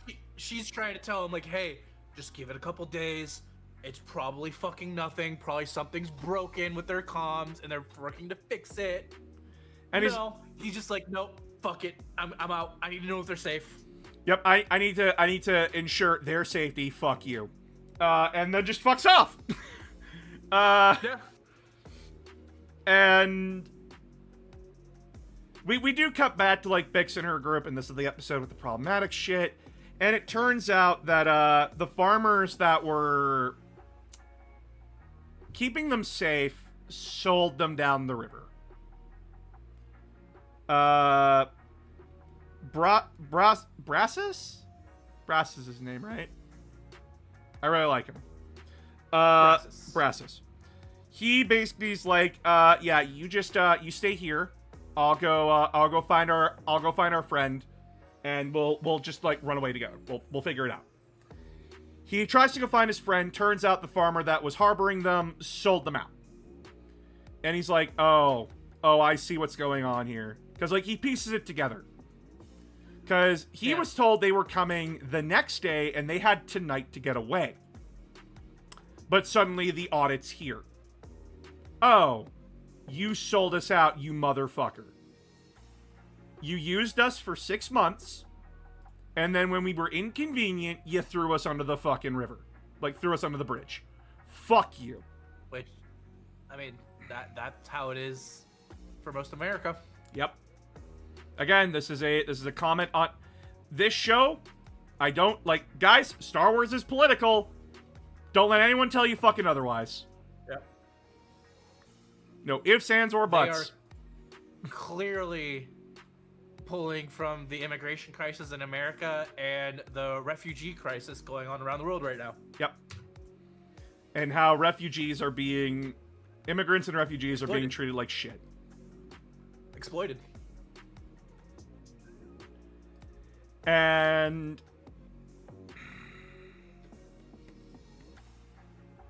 it's a hard scene. It's a hard episode.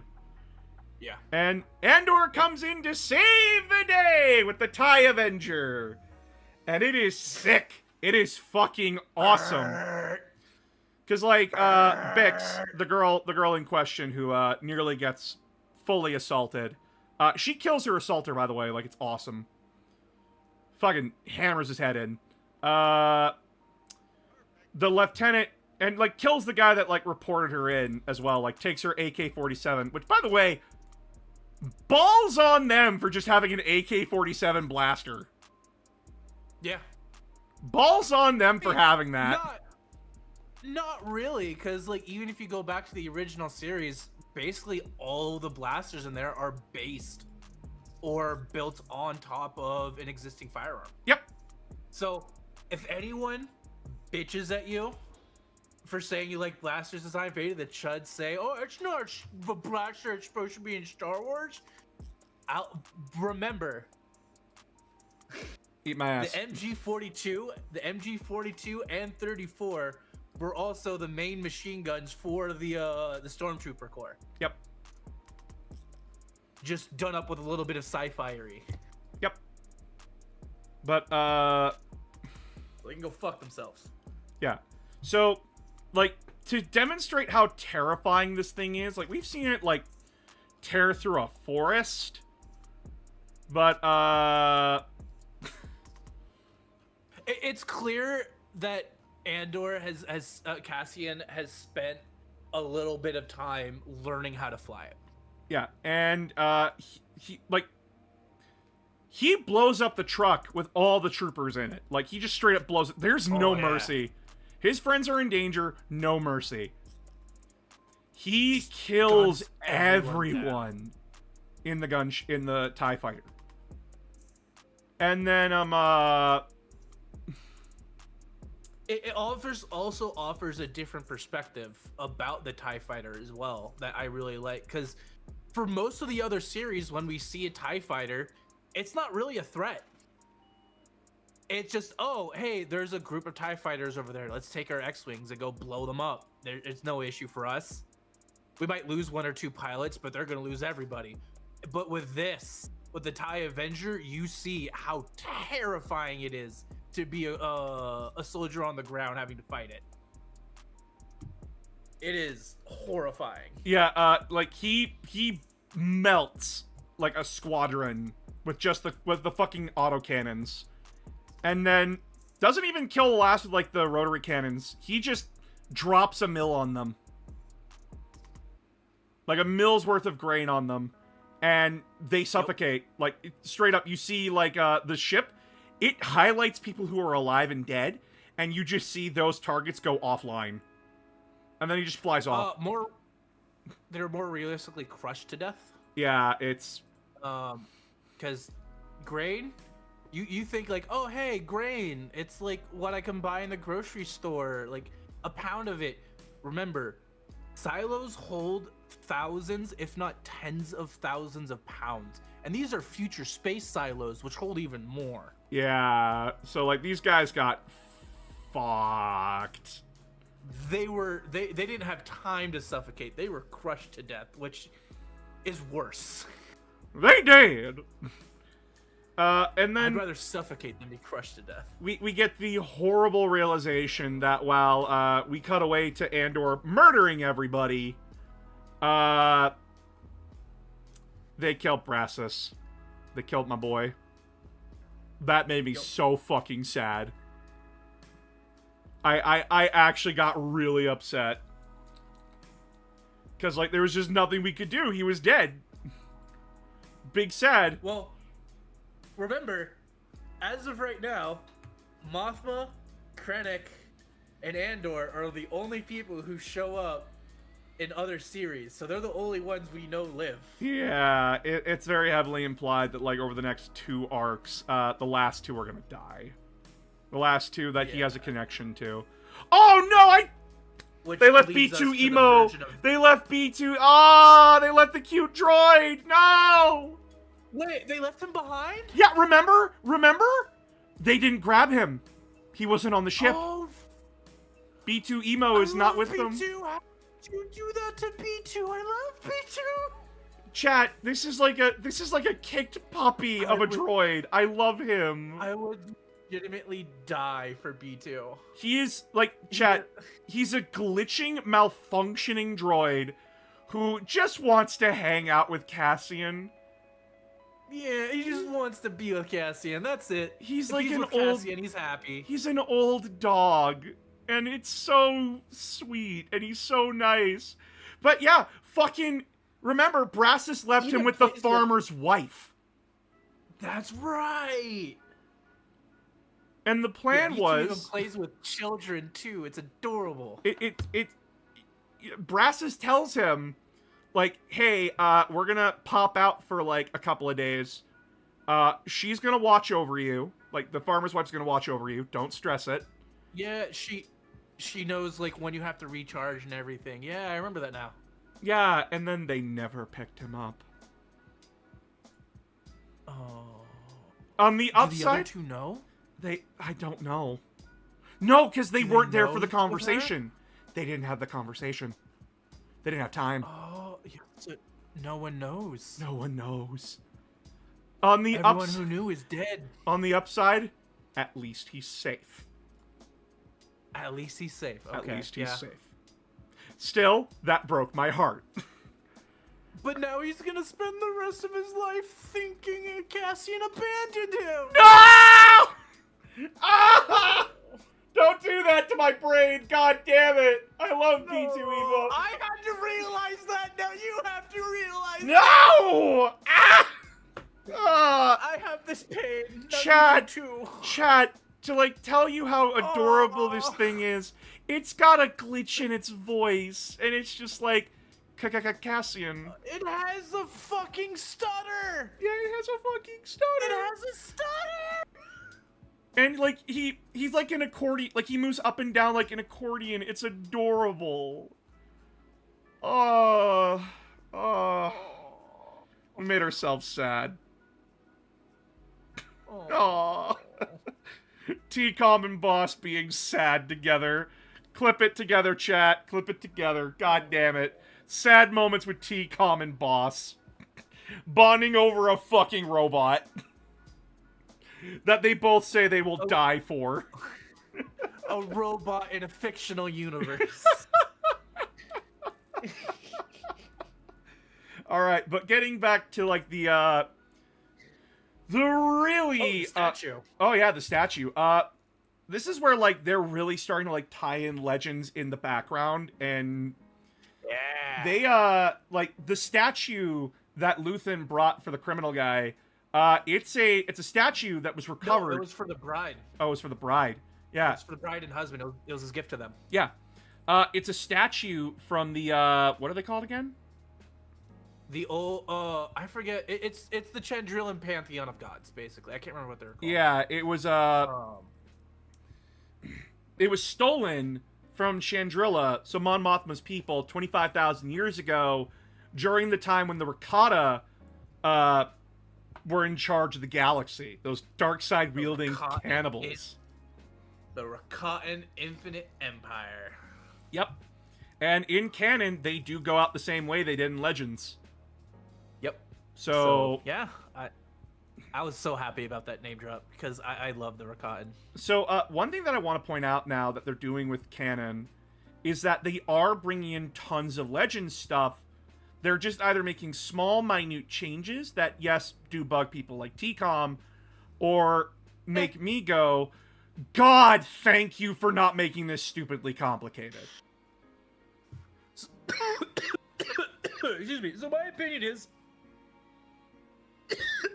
excuse me, I'm dying. Yeah, nope, take your time. So yeah, while I love Legends and will always love it, it is super convoluted and has a ton of stuff that is plain contradictory, which is I've come around to Disney with it because I see what they're doing with the Legends stuff is they're unifying it and making it so there's no more, what's the word? I'm gonna say It's random not shit. contradictory. Contradictory, I think, is a better term. No, that's a fair statement. It's no longer, yeah, it's no longer contradictory anymore, which I like. Yeah, like chat. So, They did fuck up. They did take some bad ideas from Legends. Remember, Rise of Skywalker was not the only one to do Clone Palpatine. Legends did it first. The fucking Dark Empire arc was so dumb. Luke's a Sith now? Please kill me. And was cloned. Ah! Remember, You chat, forget Legends... Luke was cloned as well. Yep, nope, I hate it. Remember, chat, whoever says Legends was perfect, tell them to shut the fuck up. It's not. It's not. There are great things Now, from do I- Legends, but for every great thing, there's 5 stupid things that make me want to pull my hair out. Yeah, are there great arcs like Legends of the Force where Jason Solo turns to the dark side? Yeah, that was an amazing arc. But then we also have stuff like Tales of the Jedi, which was... Which then they took the title for the new animated shorts, which is great. So... Shit's wild. But, we cut back to Mon Mothma at the wedding. Her daughter is now officially married. And, her friend is... not doing too great. He's getting drunk. He's belligerent. He's wandering around the party, stumbling over himself. Very much like a situation where you take him aside and go like, dude, like, you need to go get help. But she can't do that. Go drink some coffee, man. Yeah. Like, seriously. But she can't fucking do that, because Nope. if she tells him what for,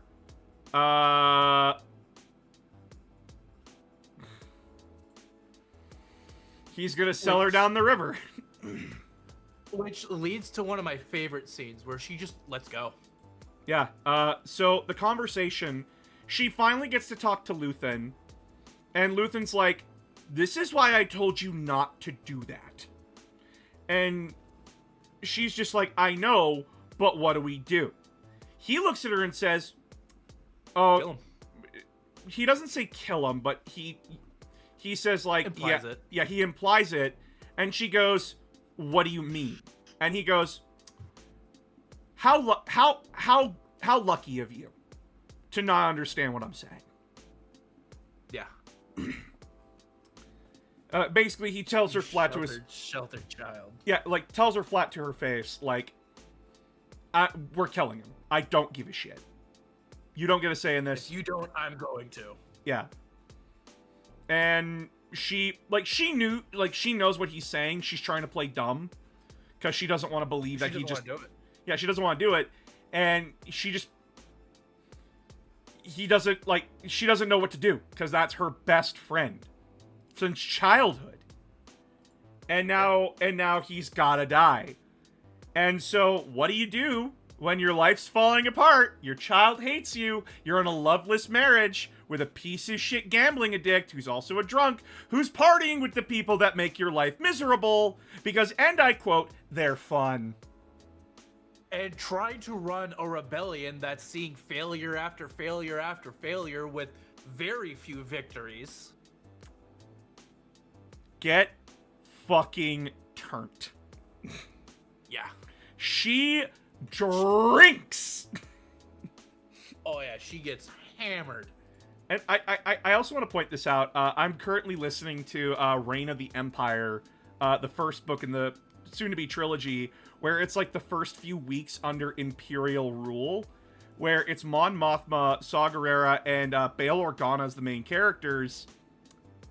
And it's a very ugly book. It's very ugly. She is very much like Mon Mothma. The day the Emperor, like the day Palpatine became Emperor, we find out that she was arrested day of and taken and tortured and interrogated for 36 hours. Yep.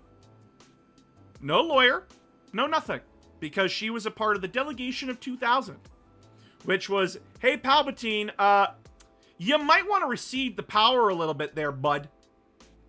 You know. Maybe we should look into stopping this galaxy-wide war.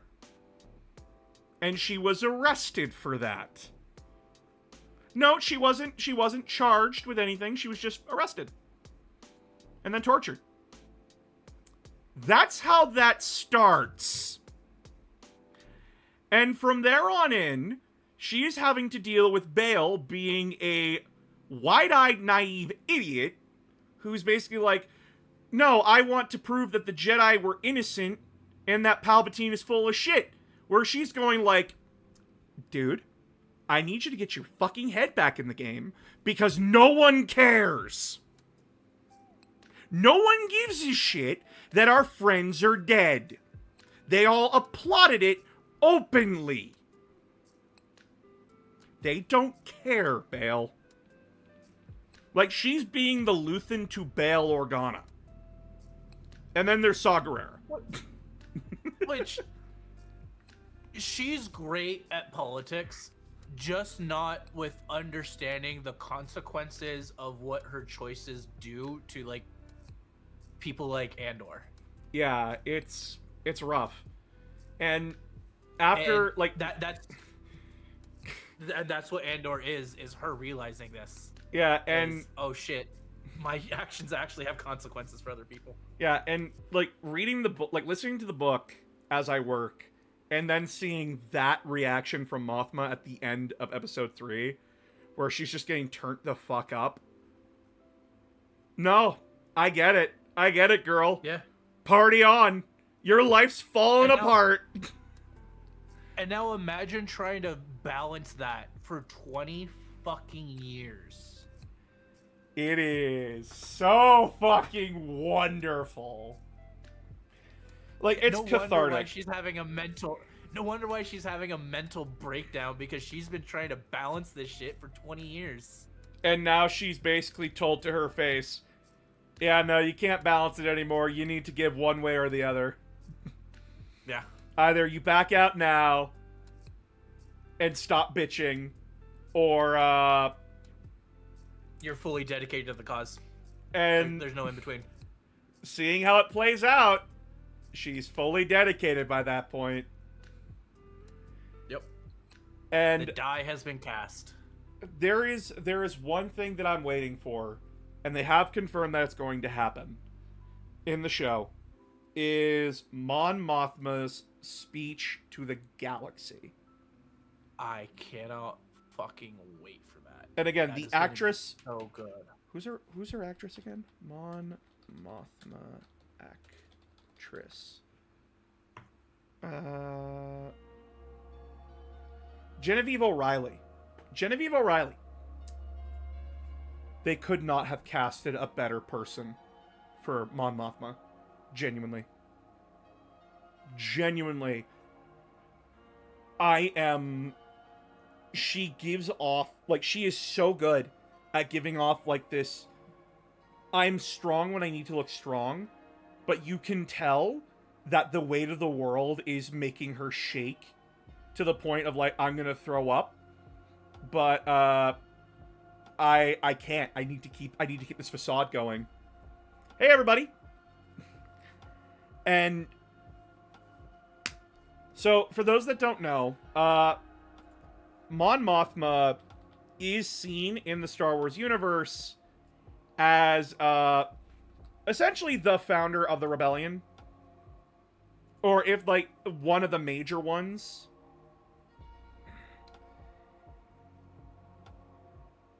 And,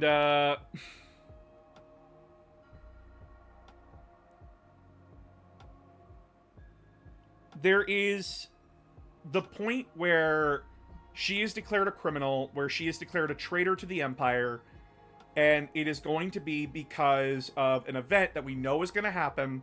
We've seen it in the trailers, the Gorman Massacre, which in Legends was a protest where the Gormans were protesting the Empire and their unfair blocking of their trade lanes, and they were essentially blocking Grand Moff Tarkin from landing on the planet. Tarkin said, fuck it, and landed on top of them. That was the Gorman Massacre.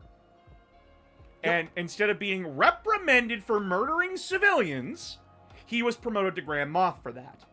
Hence why Mon Mothma gave her speech. That made her a criminal.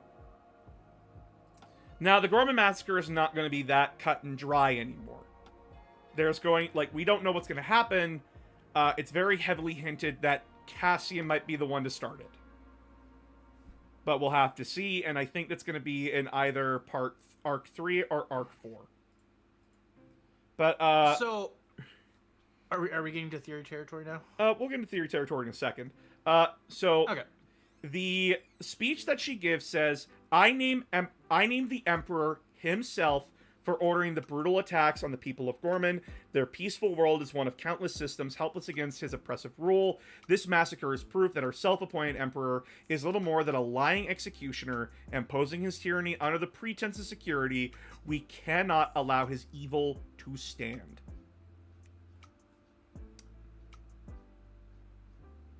And that is the speech she will give.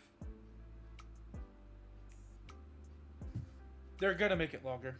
Yeah, they're gonna make it longer. They're gonna turn it into an actual speech.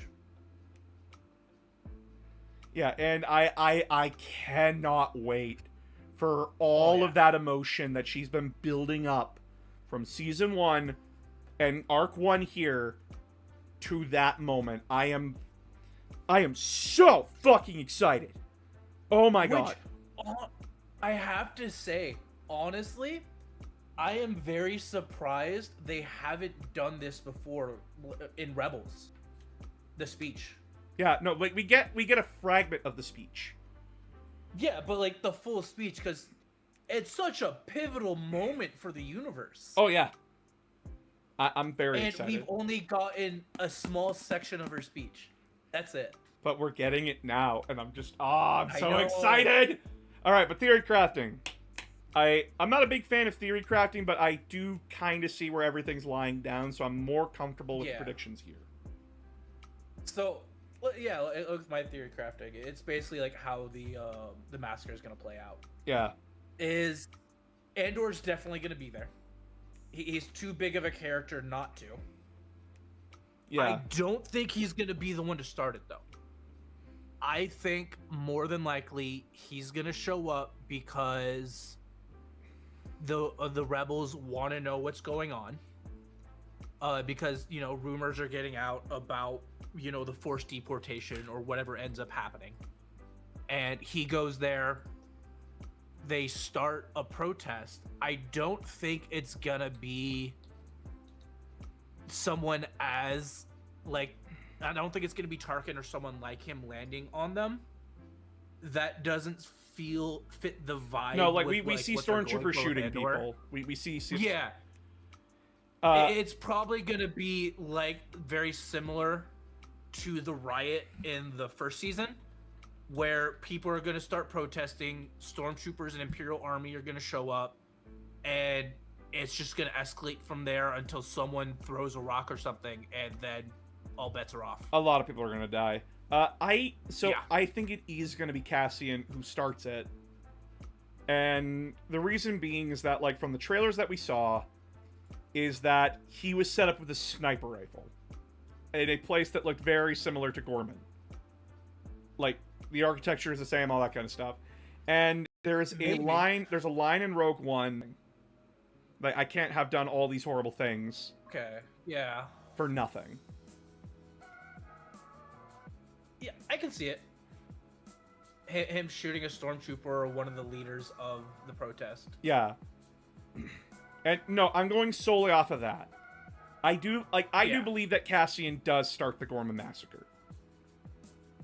Without anyone knowing. And Oh, like I totally suspect that Luthen would order him to do that. 100%, yeah. But I don't think he's there yet. Yeah, no, I think Arc 2 is going to show us As to the a point character. where... Yeah, I think Arc 2 is going to show us that point. The problem with the structure of how they're doing what they're doing is that we're jumping from... Each arc is a year leading up to the start of Rogue One. Yeah. So we start out, like, Arc 1 here is in 4 BB1. So 4 years before the Battle of Yavin. Rogue One takes place, like, a few days before the Battle of Yavin. Yeah.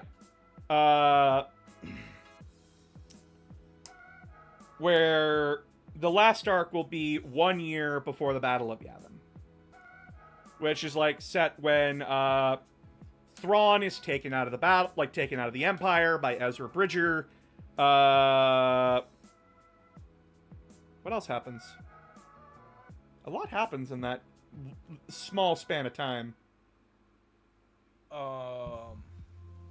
The implementation of the Tarkin Doctrine. Oh yeah, the implementation of the Tarkin Doctrine.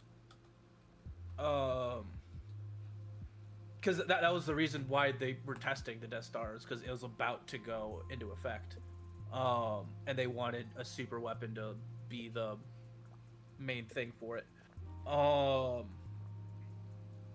What else? Because yeah, you're right. A ton of shit happened. I can't think of it. Oh right. So 1 year before the Battle of Yavin, they set up their base. The Alliance sets up their base on Yavin 4. The Empire starts mining crystals on Jeddah. The hunt for Vader occurs, which is essentially Palpatine testing Vader to see if he's still worthy. There's a trade war between the Hutt clan and the Banking clan.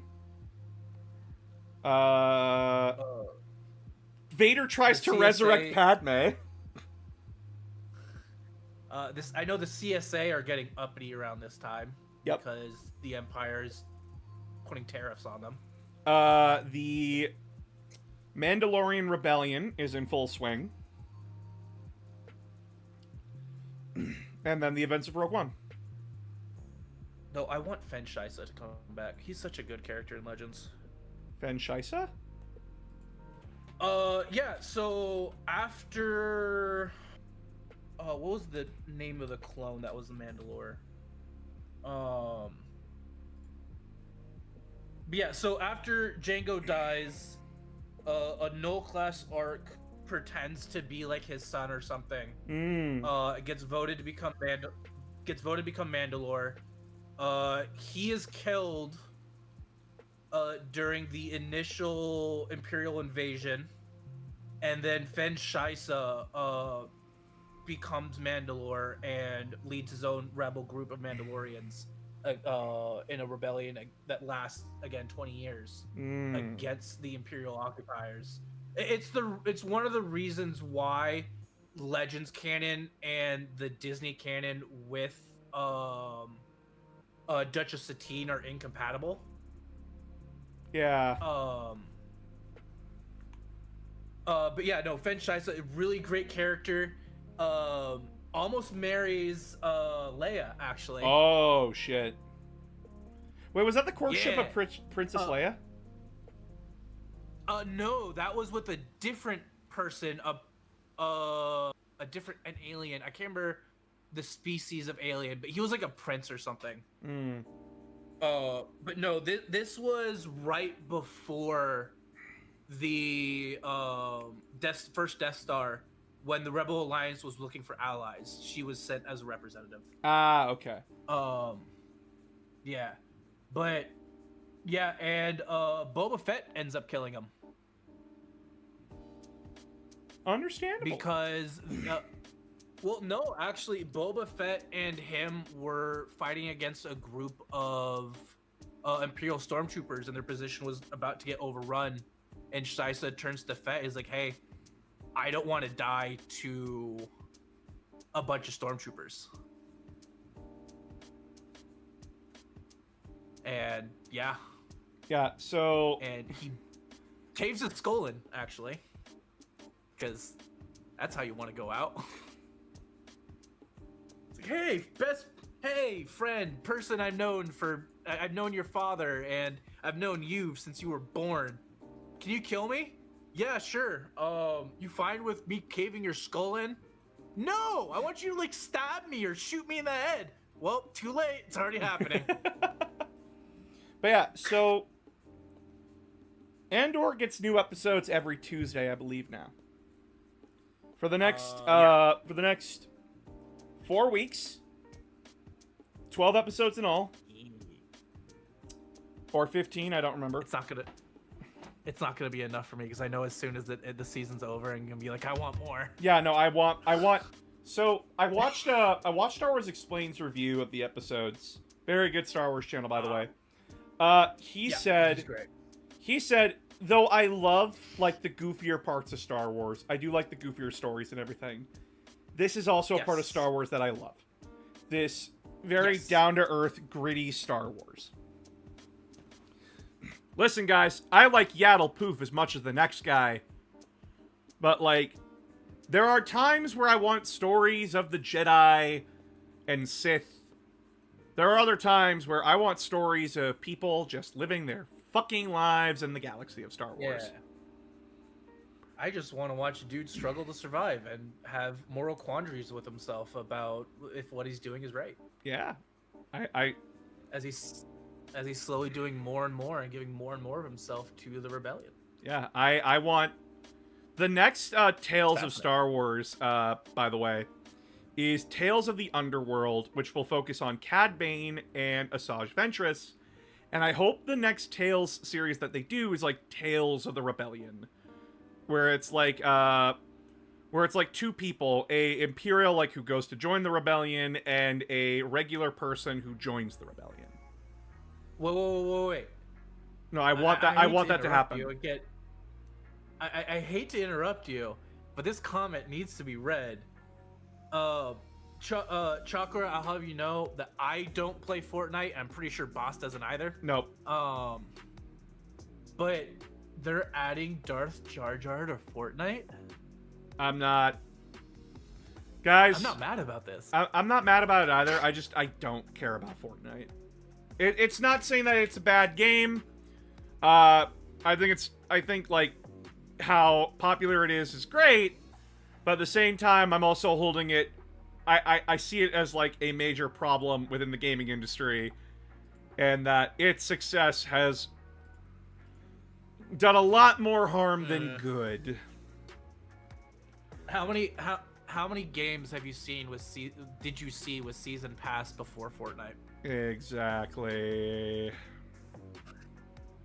The only ones you saw were like MMOs, like World of Warcraft. That was it. Mm-hmm. And again, like I don't think it's bad.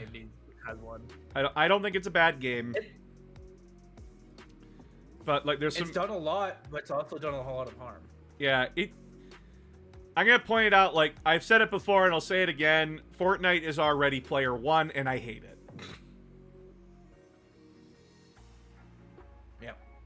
Yeah. People are told constantly in sci-fi books, don't do X. And then a lot of idiots go, I'm gonna do X. Which is absolutely hilarious to me, because one of the main themes of Ready Player One was the capitalization of the gaming industry. Yep. It's not fun. I'm gonna let you all know that now. It's when you know it, you know it, and like researching everything, it's really frustrating.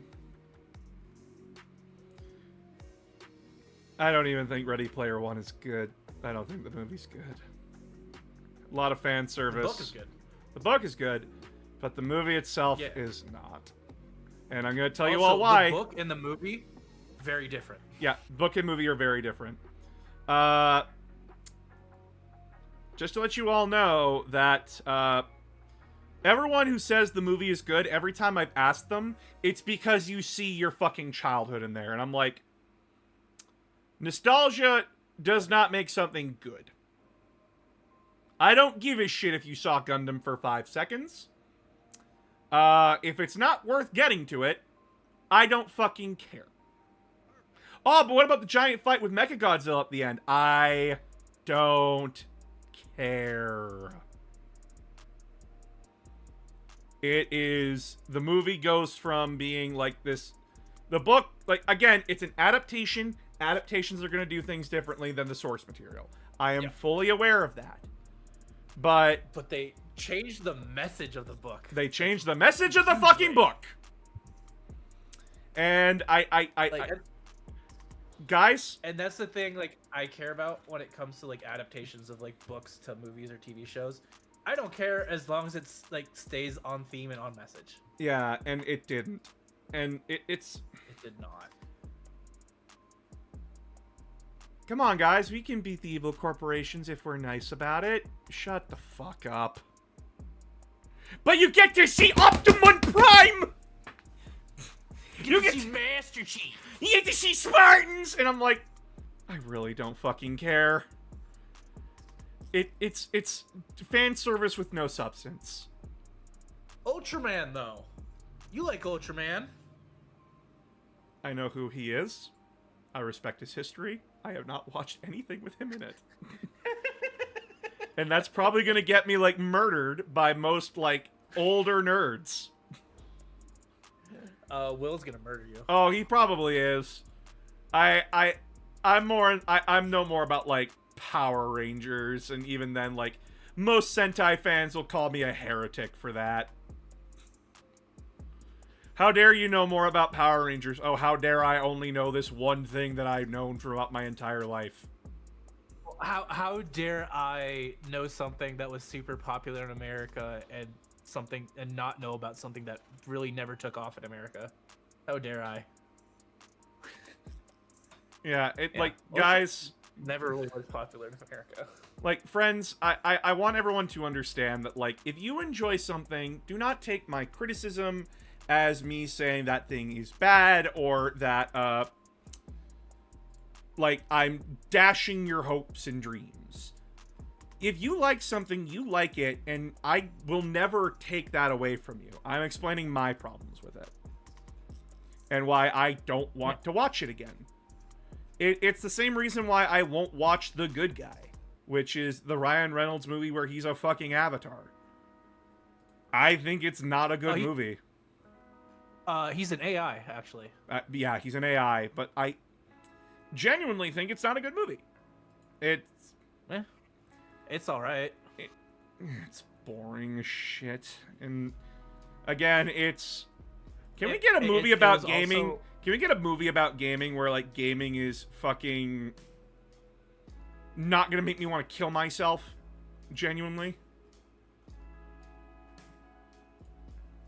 Oh my god. Remember when... this might be a little too old for you.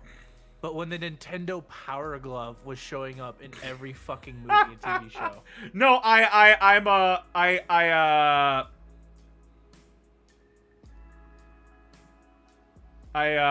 know about that.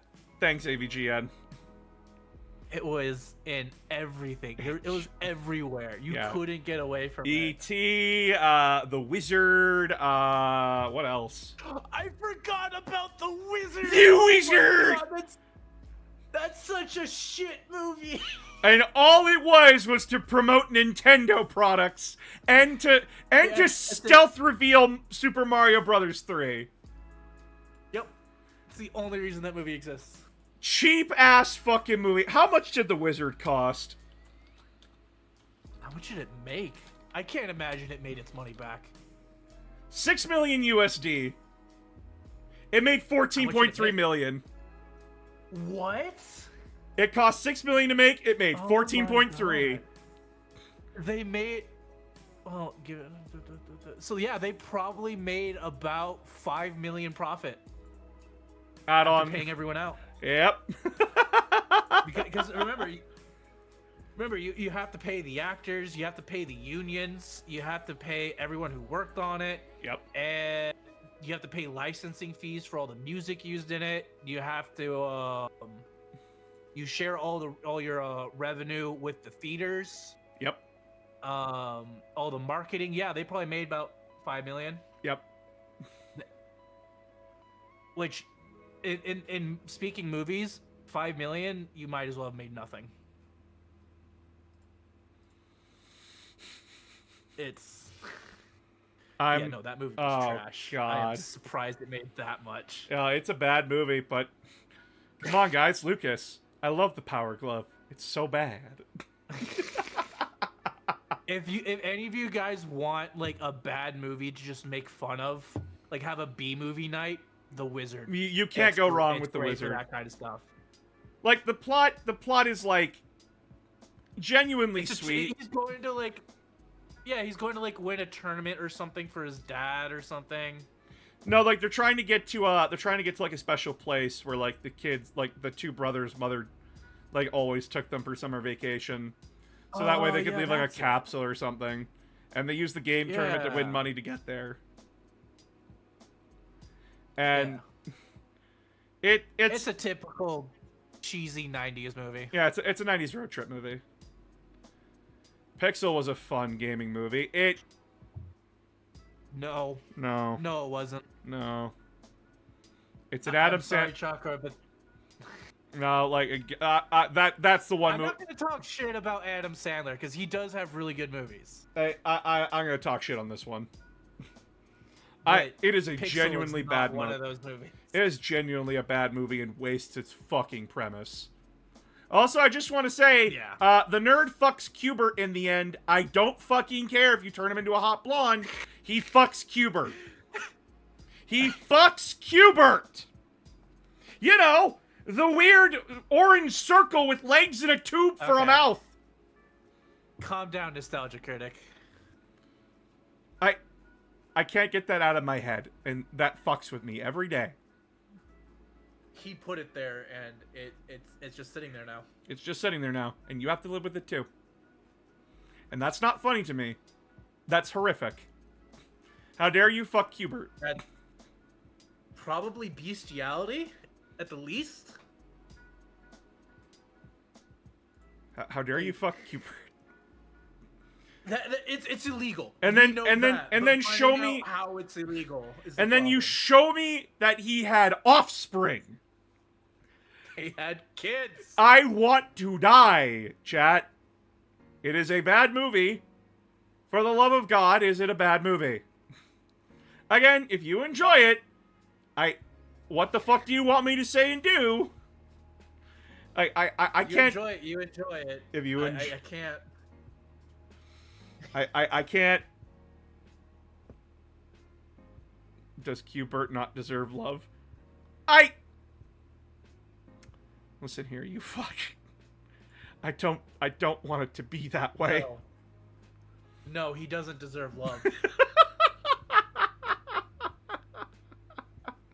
Just wait till you find out what he did in the Middle East. What?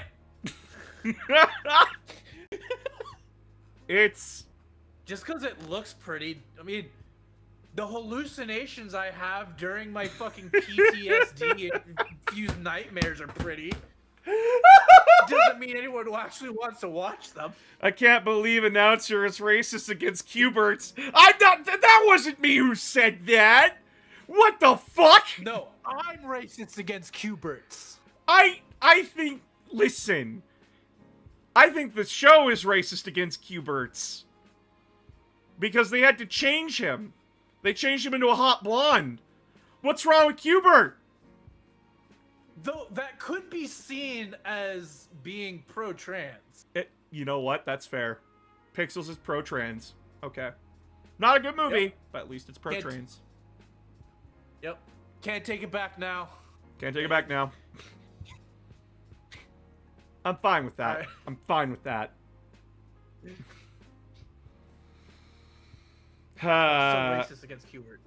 Still racist against Cubert. Oh, God.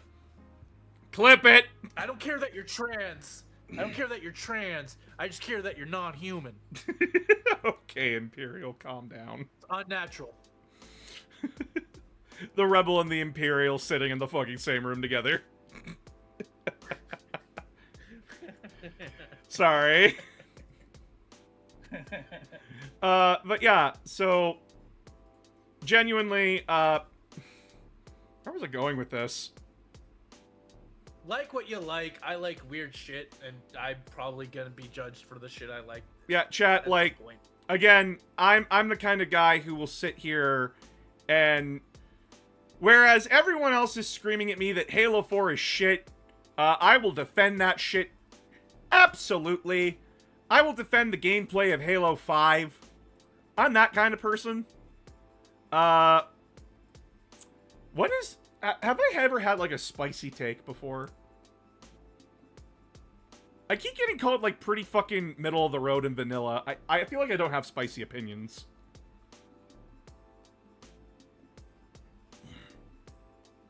Occasionally you do. Does anyone remember a spicy take that I've had?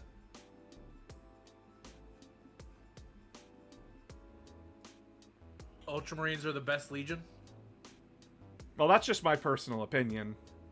I have not declared, Yeah, like... it's wrong. Well, you know what? Custodies are boring.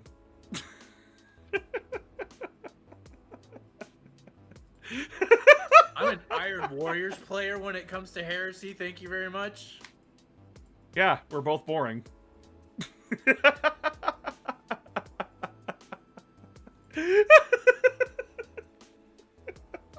I am. For a second, I was waiting for you to react because I was just glaring at my fucking computer monitor, and I realized, wait, he can't fucking see me. On Halo, not sure. That a spicy opinion for Ultramarines and the Custodies one is accurate. Yeah, like, I feel like I don't have enough spicy opinions. I feel like I'm very, like, lukewarm. While I enjoyed Halo 4 and 5 and Infinite, any game that requires me to go read a fucking book to understand what's going on has failed. Yeah, no, I fully agree with that. Granted, Halo 4 is a bit more forgiven for that because Yeah. you really only need to read a book for the villain. And Well, you don't... also reading the Kilo 5 trilogy helps a little bit as well. It does, but that's mostly to establish, like, the Spartan 4s and Infinity. And the human elite relations as well. Yeah. But, yeah, no, I don't remember any, like, spicy takes that I've had.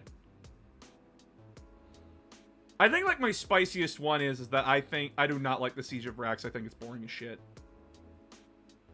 I can start fucking scrolling to see where, because remember I started posting all my spicy takes about 40k? Oh, yeah, you posted a lot. You are way spicier than I am.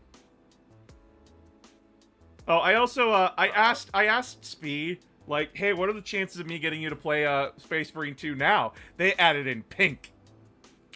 Her response was, and I quote, "I'm sorry, the game looks boring." And I stood there, I looked at her, and I went, you know what? Fair. It is not for everyone. Do you like Necron old or new lore? That's the problem with Necron lore, is that you gotta remember that all this is... They didn't have any. Yeah, they didn't have any back then. Like, people, I need you to understand that, like, all of 40k is written from the Imperium's perspective. And the idea of, like, each edition is the Imperium updating its understanding of them. Or, like, it's... And itself. Yeah. So, my opinion is, unless you read the books...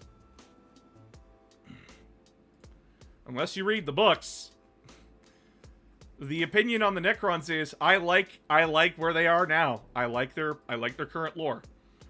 I like that they're heavily divided between I want to become flesh and blood again to nah, dude, being metal's great to I found a hobby.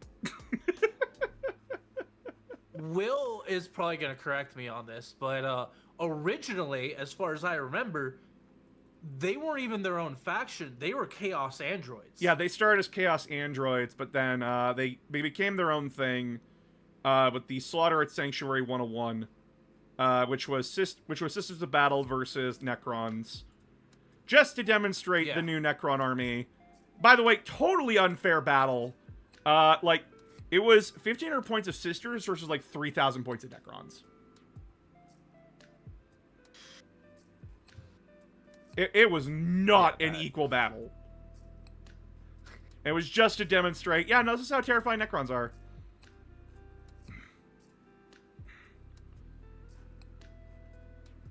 Was it like God, I don't even know like my no, I think my spiciest 40k take was I found Sanguinius to be the most boring Primarch out of all of them. Okay, that's a question I actually have for you that I wanted to ask but forgot about it at some point. What would it take for Sanguinius and the Blood Angels to be interesting to you? Oh, that's a good question. Holy shit. Majority of their books, like, this is the weird thing. I like the Flesh Terrors. I think the Flesh Terrors are interesting. But I find the with main... Gabriel stuff. Yeah, but I find the main Blood Angels themselves, along with Sanguinius, to be boring as shit, because all they fucking do in every fucking book that I've read with them is bitch and whine and complain, and that, oh, woe is fucking me. Oh, boo the fuck who. If I want to read sad and depressing shit, I'll go read a Night Lord or Iron Warriors book. Fuck off, you Catholic guilt bitches. Oh my fucking god. All Sanguinius does in the Horus Heresy up till the Siege of Terra is bitch and whine and be fucking useless. He gets his legs broken by a bloodthirster of chaos and does nothing for the rest of the heresy. And then he gets to Terra and suddenly he's fucking isekai protagonist. Got it. Just slaughtering everything in his way. What about what? I do not like Sanguinius. You think he's an isekai protagonist? He got like a power level from like a bad isekai protagonist, like a bad power level increase. Oh, okay. That's the joke. Is that somehow like he got that kind of power boost and it annoys the shit out of me. Now that's spicy. Genuinely, I do not like Sanguinius. I do not like the Blood Angels. Deathwatch never deserved a codex? Ooh. Okay, I will fight on That's that spicy. one. I will fight on that one. Why? 'Cause I kind of Deathwatch. agree. Oh. Hold on, my opinion's more nuanced than that. I feel like Deathwatch should be a part of the Inquisitorial Agents book. And all their data sheets should be in there. Yeah. Because they are just the militant arm of the Ordo Xenos. They also don't really have enough models or data sheets to warrant their own codex. Yeah, like this is like I think if you have like more than 10 data sheets, you deserve your own codex. Okay, now. Okay. You there. listen, I think that they should just make all the Custodes vehicles into proper plastic and put them in the codex proper. Okay. Yeah. Like that's Okay, that's I my can agree with because that. you do have them. You do have Yeah. them. That's my Just not in problem. the codex. Yeah, it's not in the codex. That's my problem. Put them in the fucking codex. They can't go literally anywhere fucking else. Okay. Yeah. Okay. That's where I was like, okay, wait a minute, because the less than 10 models in a codex also includes the Custodes. Also, Imperial Fist Salamanders and Raven Guard are getting supplements. We better see Word Bearers, Night Lords, and Alpha Legion. You're not going to. You're not. You're not going to. They're not unique enough on the tabletop to warrant it. Yeah, you're not going to see it. The reason why the 4 Chaos Gods got their unique legions is because it's the 4 Gods of Chaos. Alpha Legion, Word Bearers, Iron Warriors, Black Legion. Too fucking generic. I forgot Night Lords. I always forget Night Lords. So does GW. Then why Imperial Fist? Because they have their whole siege thing going on. I also need to remind you, Who's the poster boy in 40K again? It's not Custodes. It's not Chaos Marines. Not Eldar. Not Orcs. Space Marine. It's Space Marines. So you know what GW is always going to do? They are always going to incentivize buying their poster boy. 60% of GW sales is fucking Space Marines. So of course they're going to incentivize people to buy Space Marines. How do you incentivize people to buy Space Marines? Give them unique books. Give them unique shit. Give them unique stuff to do.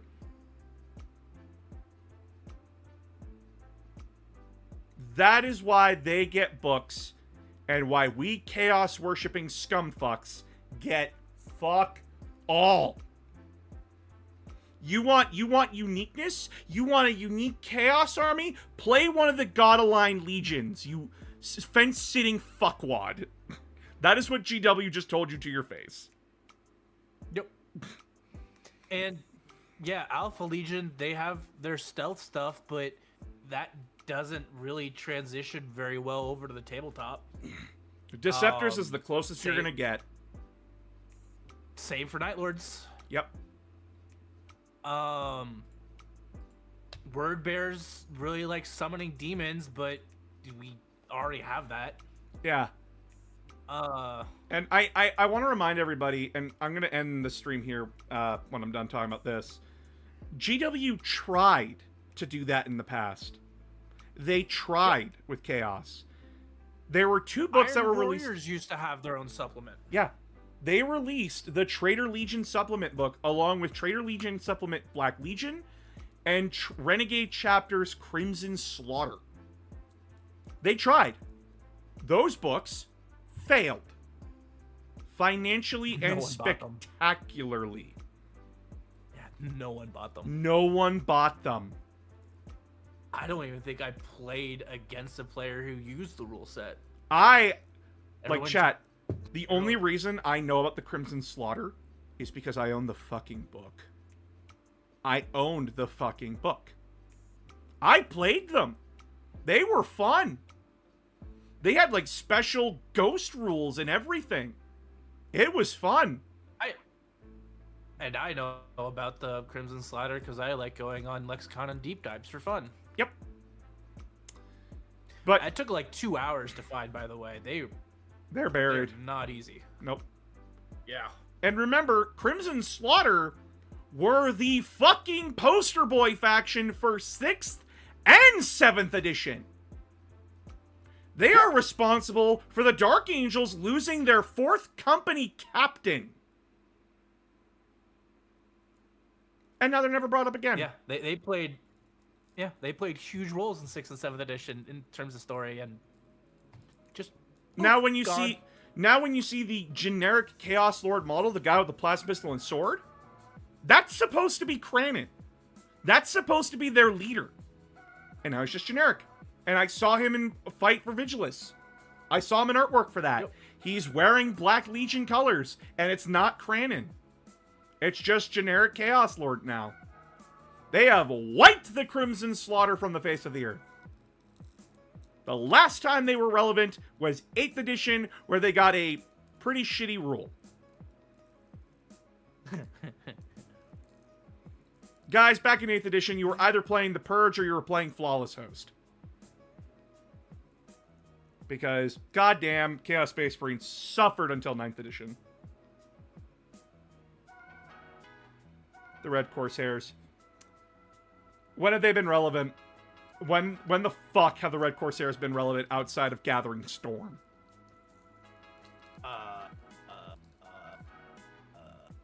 And I'm gonna remind everybody, they weren't even relevant in Gathering Storm. Kairos captured Gullyman, not the Red Corsairs. Kairos.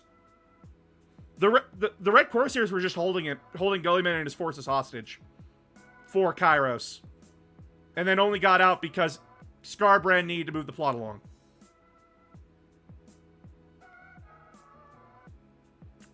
Okay, what was the last thing they did? Again, imprison Gullyman and fuck with the White Scars.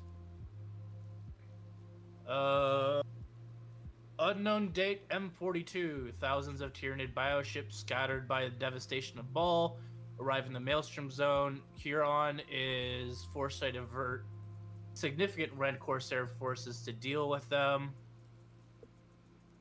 Oh. Yeah, so they're just off. Fighting They bugs. just fucked off and... Yeah, they're fighting bugs right now. That's it. Yep. So they're not relevant anymore. And they showed up in the Arcs of Omen campaign to fight the Black Legion. Cool. I don't care. GW Yeah. didn't care either. We got Angron back. Woo! And the Lion. Woo! But Chaos still won in the end. Abaddon gets what he wants. Anyway.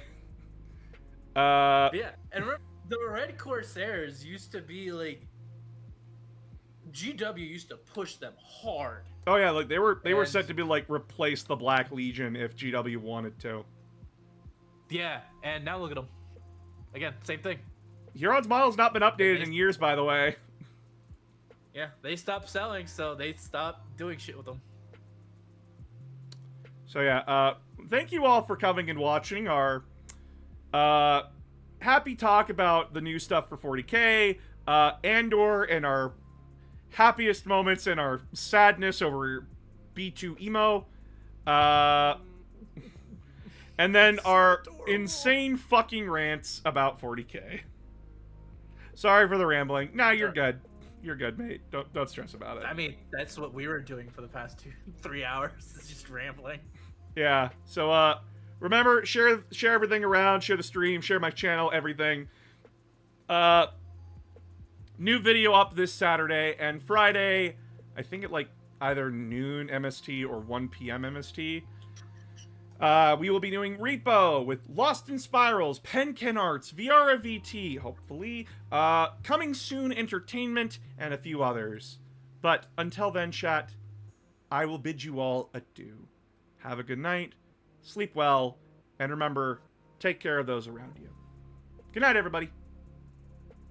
And don't forget to donate! 15k gets you a fucking Fire Warrior.